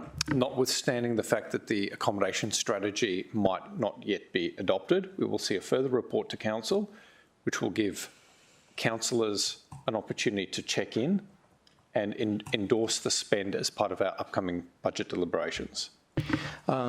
Chair, we can do that, and given the context that you've provided today, we can focus in that next report a little bit more of a comparative analysis between two ageing assets here. And nothing in part 3 would remove the funding that was already allocated at the adoption of budget for this financial year for this project. As I understand it, that's correct. Okay, I just want to clarify. Councillor Tozer. So I'm going to start with a question and then I'll speak against. Yeah, so my question is, I had the benefit as the local councillor of extensive and comprehensive briefing of city officers who went into some detail about the asset condition and the costing that was going to come to this committee. My understanding is that the detailed planning costing that's referred to in 3 would already be captured in the quantity surveyors work that's already been completed? For this asset, correct. So what we're effectively asking here, the report that we're looking at right now, is the detailed plan and costing informed by the actual quantity surveyors work? Is that? As it is today. So as we progress with these designs further down the track, we firm up those cost estimates, etc., and we get to a more detailed design. Right. And so how would officers... The officer's recommendation today was to endorse the Mudgeeraba concept plan, Mudgeeraba Aquatic Centre concept plan. And then normally how would officers interpret an adjustment of that to notes? What does that mean for officers when they read the change between a recommended endorsement and then council noting? What does that mean? Through the chair, note means you've noted it, you've had what's before you and you acknowledge that it exists. Endorse means to essentially approve the course of action which is before you. Yeah, thank you for that difference. I think they're my questions. Do you mind if I speak against it?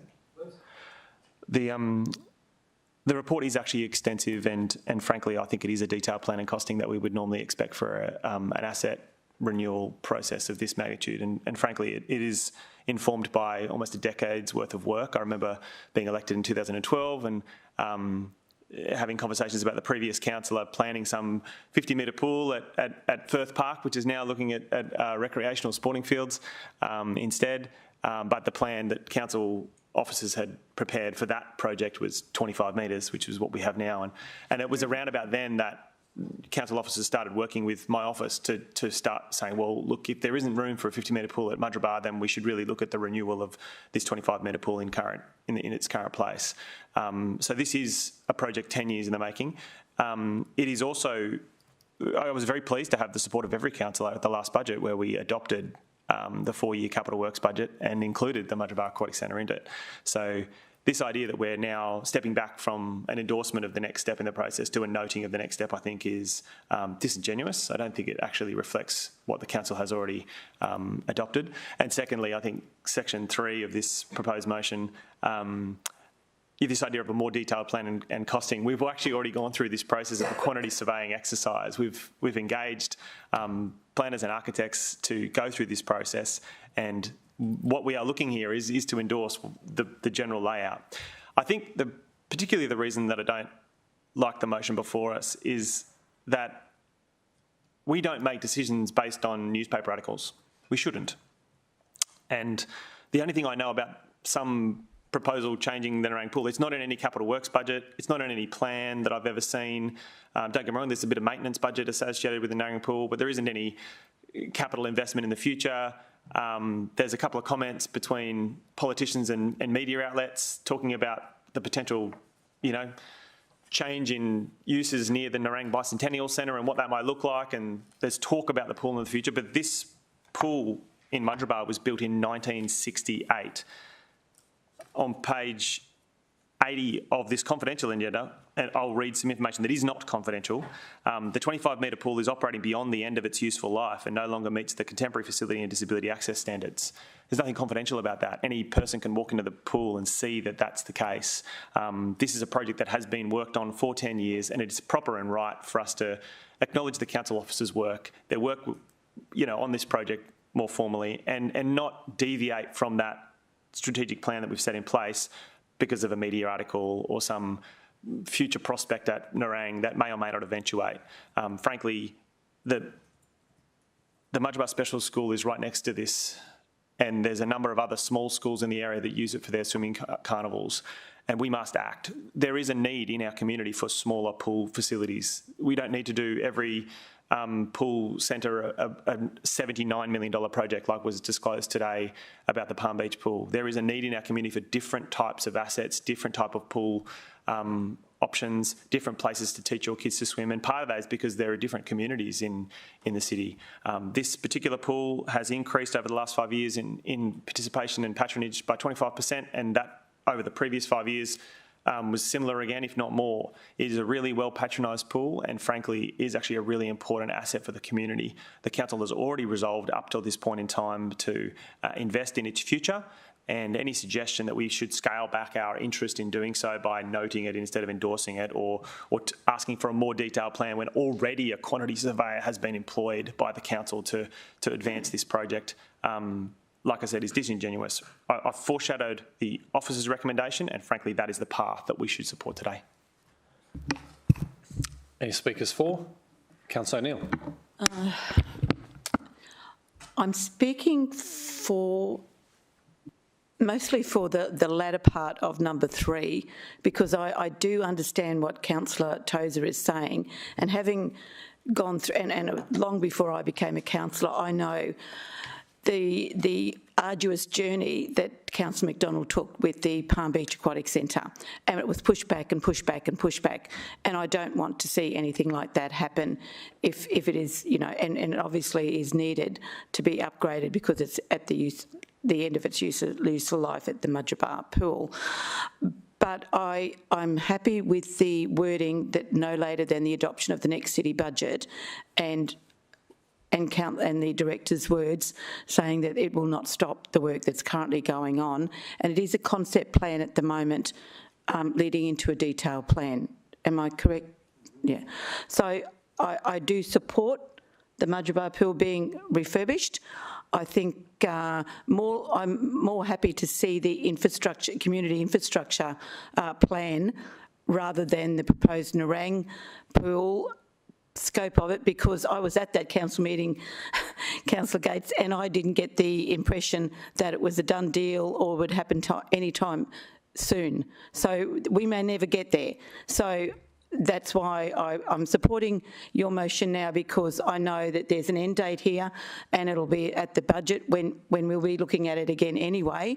And it's by no means not supporting the refurbishment of the Mudgeeraba pool, Councillor Tozer, but I do see the point of putting it in context. Just don't want to see it delayed any further once we get your plan and have a look at that plan. Thanks. Speakers against? Councillor Castro. Yeah, look, I can understand fully this motion, and I can see the logic behind it. But I have to say that a bit like Councillor O'Neill has just mentioned about the Nerang pool. There's a lot of talk about it, but there isn't anything. It's not in my division. It's actually in Division 5, and a fair few of my residents use that pool. A fair few of my residents use the Mudgeeraba pool as well. The Merrimack catchment and the Clear Island Waters catchment, but particularly the Merrimack catchment. So as I say, I can see the logic in it, but for me, I think I'm going the other way because this has been adopted in our budget. I think it's something that's been. I can remember debating this for many, many, many years. The need for the upgrade of the Mudgeeraba pool. It's been a long time in the making. If it had been something that had just popped up in more recent times, I'd probably be more likely to support this motion. But the fact that it's been sitting there for years, it really does need upgrading. If anyone's actually had a look at it, it's quite embarrassing, really. So from my point of view, the fact that we've had the debate over a number of years, we've adopted it in the budget, and that is why I'll actually be supporting the foreshadowed motion if this doesn't get up.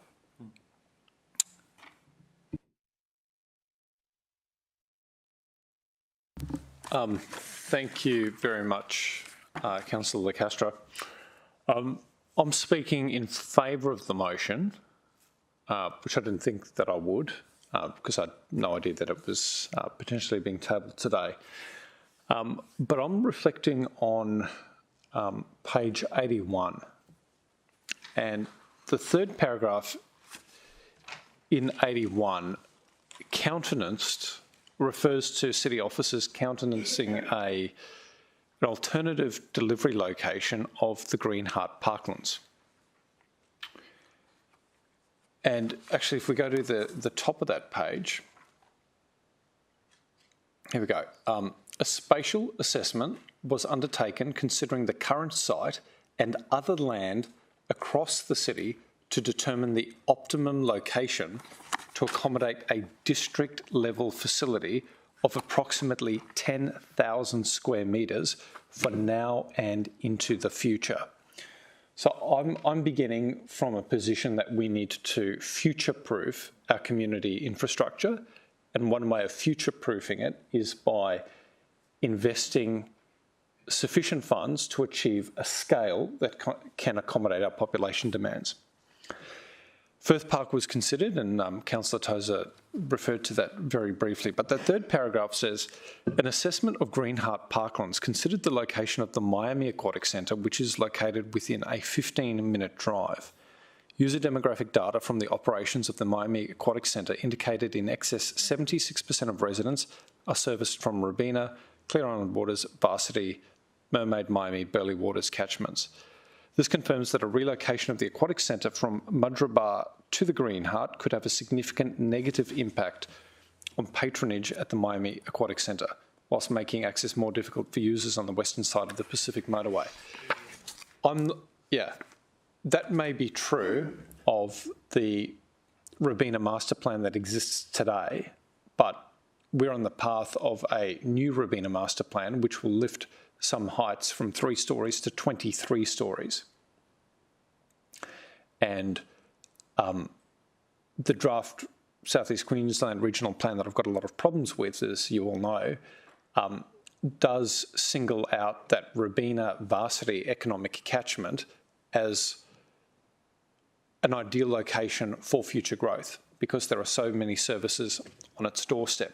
There will be thousands and thousands and thousands and thousands of more people living in Robina, and actually around the central part of Robina.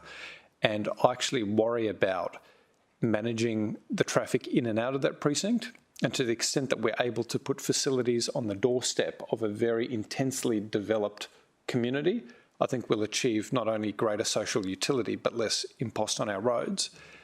The master plan we endorsed at the Green Heart, and I acknowledge it's subject to change, but today also showed us a road connection between Merrimack and Robina at the end of Gilgai Road to the end of Stadium Drive. And I think that actually opens up the possibility of a facility here servicing a really big catchment, an extraordinarily big catchment, one that's not captured in the planning instrument that we have today in the current master plan. So because I have a sense that all other things being equal, city officers would actually like to develop a bigger facility at a district level and not a small pool, I can't support today's motion because I actually think we need medium and long-term thinking. And for me, good medium and long-term thinking would be locating this facility within the Green Heart, not only because it will be the epicentre for population growth in the central part of the Gold Coast, but also for this reason. What sense does it make supporting a high-performance training facility at TAFE, at Bond University within that precinct, and in our own pitch to the state and feds for the Green Heart around our stadium, with facilities for AFL, cricket, all sorts of elite training, and not to take the opportunity to augment that with a swimming pool so that we become an all-in-one destination, not only for community use, but high-performance training. And I wonder whether locating a pool within this sporting precinct will allow us to lower costs, because we will be constructing community centres and buildings on that footprint anyway, but potentially also to attract state and federal funding. That's an exciting opportunity for me. I have to reconcile that position with the fact that the pool at Mudgeeraba is not fit for purpose. Not only has it reached end of life, it is not fit for purpose. And there are some deep concerns I have about the facility continuing to operate, given the health risks there with the filtration system. So that pool needs to be dealt with. But I think it's in the long-term interest to look at a new site nearby that can leverage the proposed investment. Councillors, any speakers against? No? Yeah, of course. So when you say leverage the proposed investment, are you suggesting the redeployment of already adopted capital works funds to this project to a proposed project inside the Green Heart? Well, I'm not sure I've understood your question to the extent that... Help me understand what you meant by leverage the existing investment, because there's an adopted amount of money in the budget for this project. When you say leverage that for what you just spoke about, is that what you're saying? Yeah, well, help me understand. Yeah, so that always happens. Every year we have a rolling 4-year capital works program and we make re-provisions, and some projects are deferred, some projects are cancelled, and new projects pop up all the time. So I suppose I'm not understanding your question because I don't think it anything unusual. I mean, the way our LGIP functions, for example, we have these notional dots on a map, but whole park acquisitions will disappear and we will use the money earmarked for that acquisition to acquire some other land nearby, also to deliver a community purpose. So to that extent, maybe I don't understand, because my view is I'm not proposing anything extraordinary or unusual. Seems to be BAU. Yeah, just trying to understand your comments. It occurs to me that what you're loosely proposing is the closure of the Mudgeeraba pool and the flagging of the necessary capital investment to meet the criteria set out in page 80 for another project. And I just want to be clear about what you're saying, because then I do want to be open-minded. If what you're saying is you want to deliver a multi-million-dollar project inside Green Heart in the next 4 years, then I'm excited about that. Yeah, I'm not sure that's deliverable, but I'm interested in that. So to answer your question directly, I cannot propose anything beyond what has been offered up as the recommendation. And the recommendation does not propose to close the Mudgeeraba pool, and it does not propose to allocate any funds in the 4-year capital works program to a new pool in the Green Heart.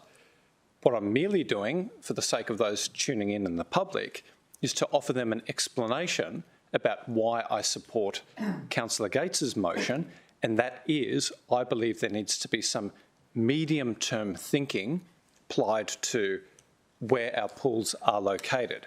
And in the same way, I struggle with the fact that Green Heart was not a viable option. I feel as though I need to have regard as to whether the Nerang pool can provide us so much additional capacity that we can achieve a district-level facility, which appeared to be the city officer's initial attempt and desired outcome. So I'm not proposing a pool at Greenheart, as much as I would have liked to have seen that happen, but because council has resolved to look at the potential of a pool at Nerang, I think we need that further information so that I can determine whether we're spending the proposed money on a short-term fix, being a small pool located in Mudgeeraba, or potentially a medium-term to long-term solution that can do some heavy lifting given our population growth. Could I follow up with a question there just about that particular comment that you made? Well, I'm happy to have a conversation about my thinking, but I don't think it's germane to the recommendation, because the recommendation doesn't talk about Greenheart, doesn't talk about my thinking. I'm just explaining my thoughts. Got it. So my question's actually about the comments you made about the officer's view about a strategic centre or a district. You referred a district centre. So could I ask a question through, and you can accept it or not, but my question would be, if you choose to accept it, could the officers comment on page 81 and their preference or otherwise for a district centre versus renewal in this location, just so I can be very clear about your point? So to answer that, I'm going to ask a question to the director, to any relevant city officer. Does a single 25-metre pool constitute a district-level facility? Not in the sense of when you're comparing it to the district-level facilities at Palm Beach and Pimpamar, for example. Right. So a single 25-metre pool does not reach the threshold of a district-level facility. So can I ask then, for what purpose did city officers carry out a spatial assessment to investigate the location, the optimal location, to accommodate a district-level facility of 10,000 square metres?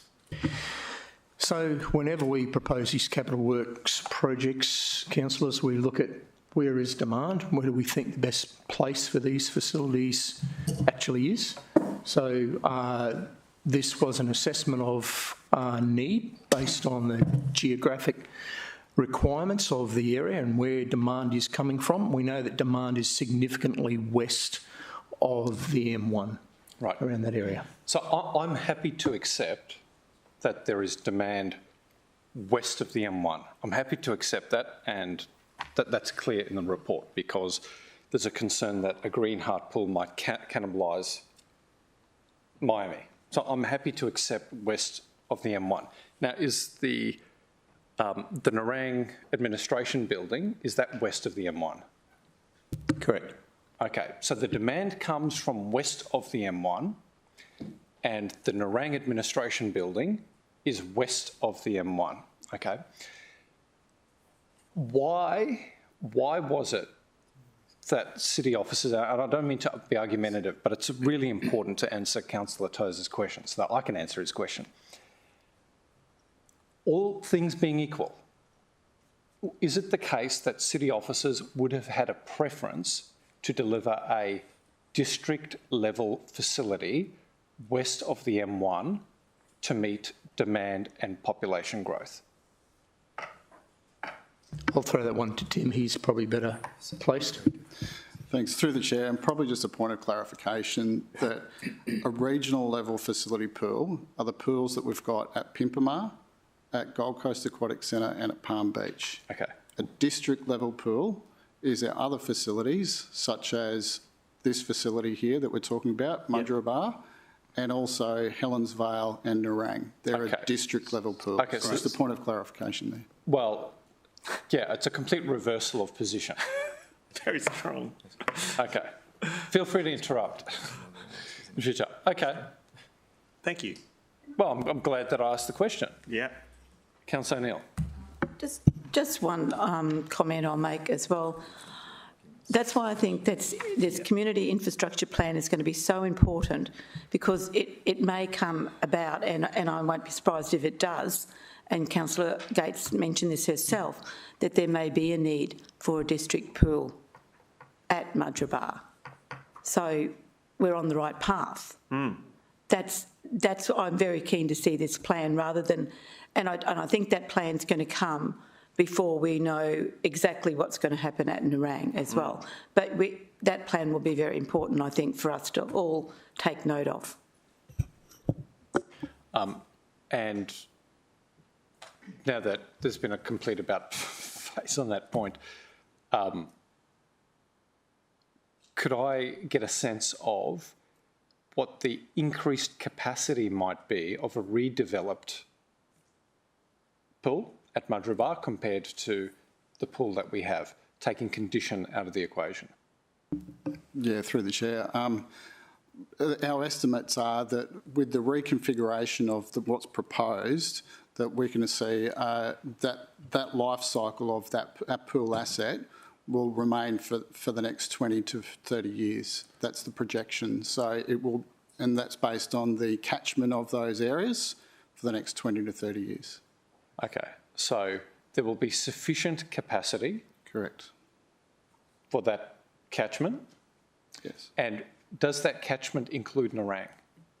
That's a separate body of work. So we've got individual pool assets, and that catchment for Nerang isn't factored in with Mudgeeraba. Okay, so when you've done your analysis to determine that this investment will see us out for the next 20 to 30 years, you've looked at a catchment. Yep. What is the boundary of that catchment?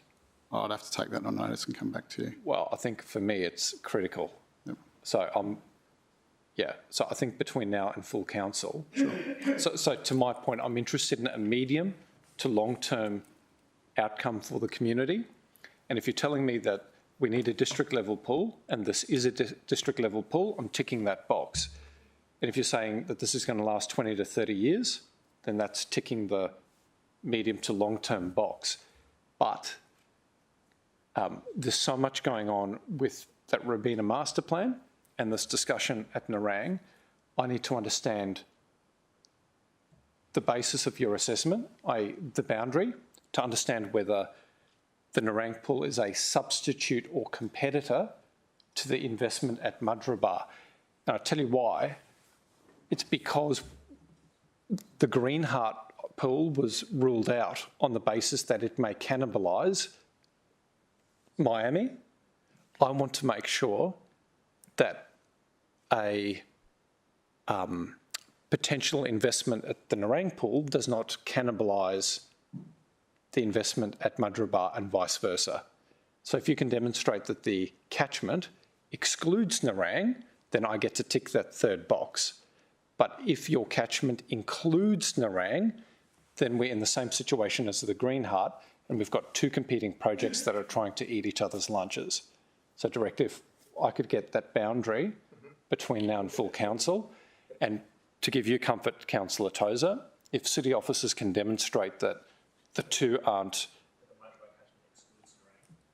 Yes, so that we're not in a situation where we've got two projects, two pools competing with one another in the same way that a potential Greenheart pool would have been competing against Miami, then that ticks that box for me. Yeah. I mean, in my conversations, and obviously I've had lots of conversations with officers, they've always seen the capacity of Nerang to become, you know, a regional pool in the future as population growth happens. But at the moment, my understanding in every conversation I've had is that the Mudgeeraba pool really includes a catchment that does not include Nerang, even though we do get some crossover. So some people from Mudgeeraba do go to Nerang and some people from Nerang don't come to, but they come for different reasons. And in my case, in Mudgeeraba's case, it's actually got a lot to do with the special school. You know, it's really convenient for mobility challenged people to swim right near this place where they go to school. That's a really big deal for us. This is about, I appreciate Nerang might ultimately be a bigger centre, but Mudgeeraba really has a unique small, people who need a smaller pool with less noise and less sensory impact. The Mudgeeraba pool is able, on a lot of occasions, to provide that in a way that no other pool could, and definitely a regional centre couldn't either. So hopefully we get that answer and you can be satisfied to ultimately support a different recommendation at council.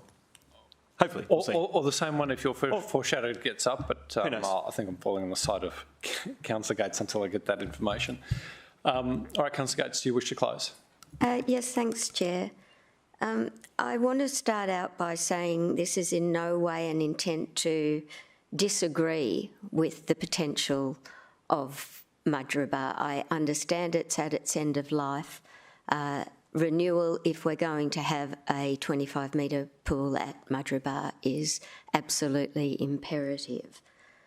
But in 2010, there was a view that a 50-metre pool would be preferable.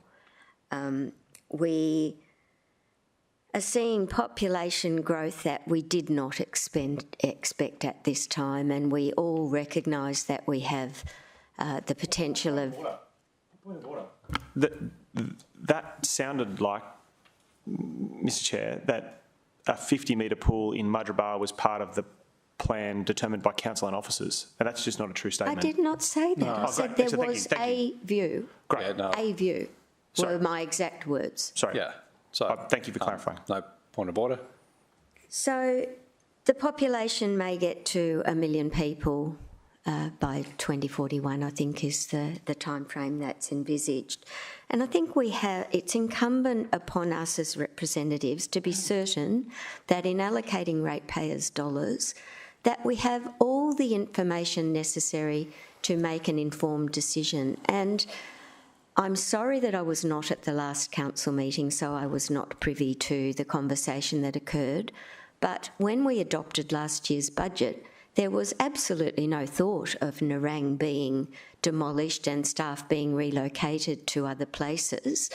The only comments that I took note of in the media article, it wasn't that I believe everything that I read in the paper, but they were attributed to the local area councillor, who indicated that there was some form of discussion with our CEO that indicated the potential for the redevelopment of a much larger facility at Nerang, and there was some excitement about that possibility.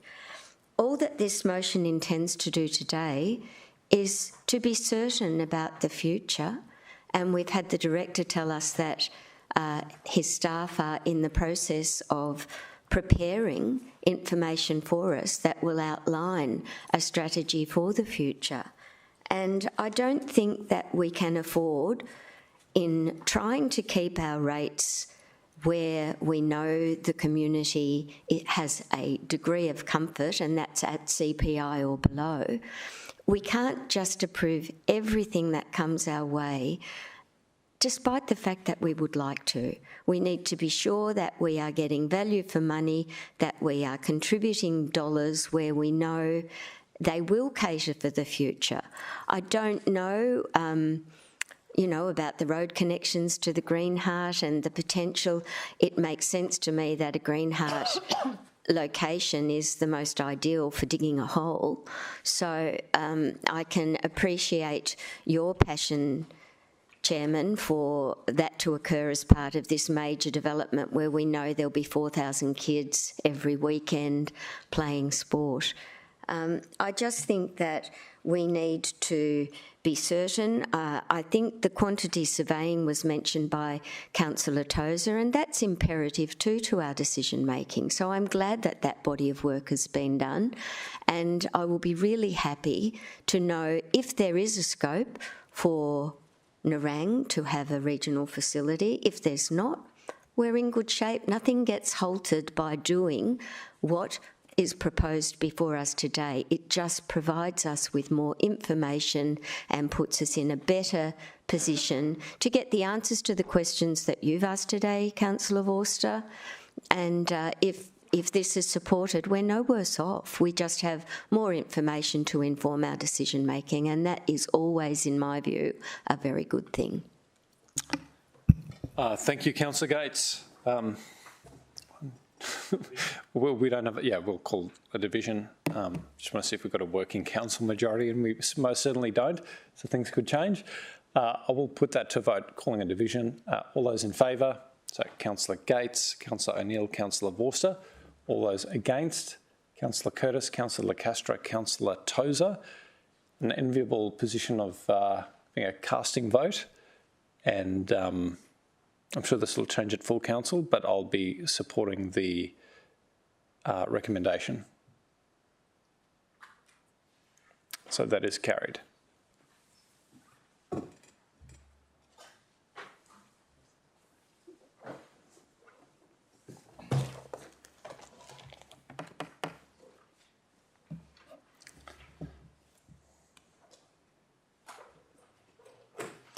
right, councillors, just briefly, that GBI, read it out before, but the Chief Executive Officer actively engaged the Regional Director of Education Queensland South Coast to strengthen the provisions of the MOU, which supports co-investment in facilities, that this advocacy include a default department position of support, that any projects be accompanied by security, signage and communication strategy to encourage community use. Happy to move that. Someone wish to second that?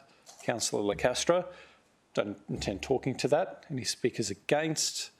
I'll close. All those in favour? All those against? That is carried. Awesome. All right, councillors, see you back at 1 for those returning. Meeting closed.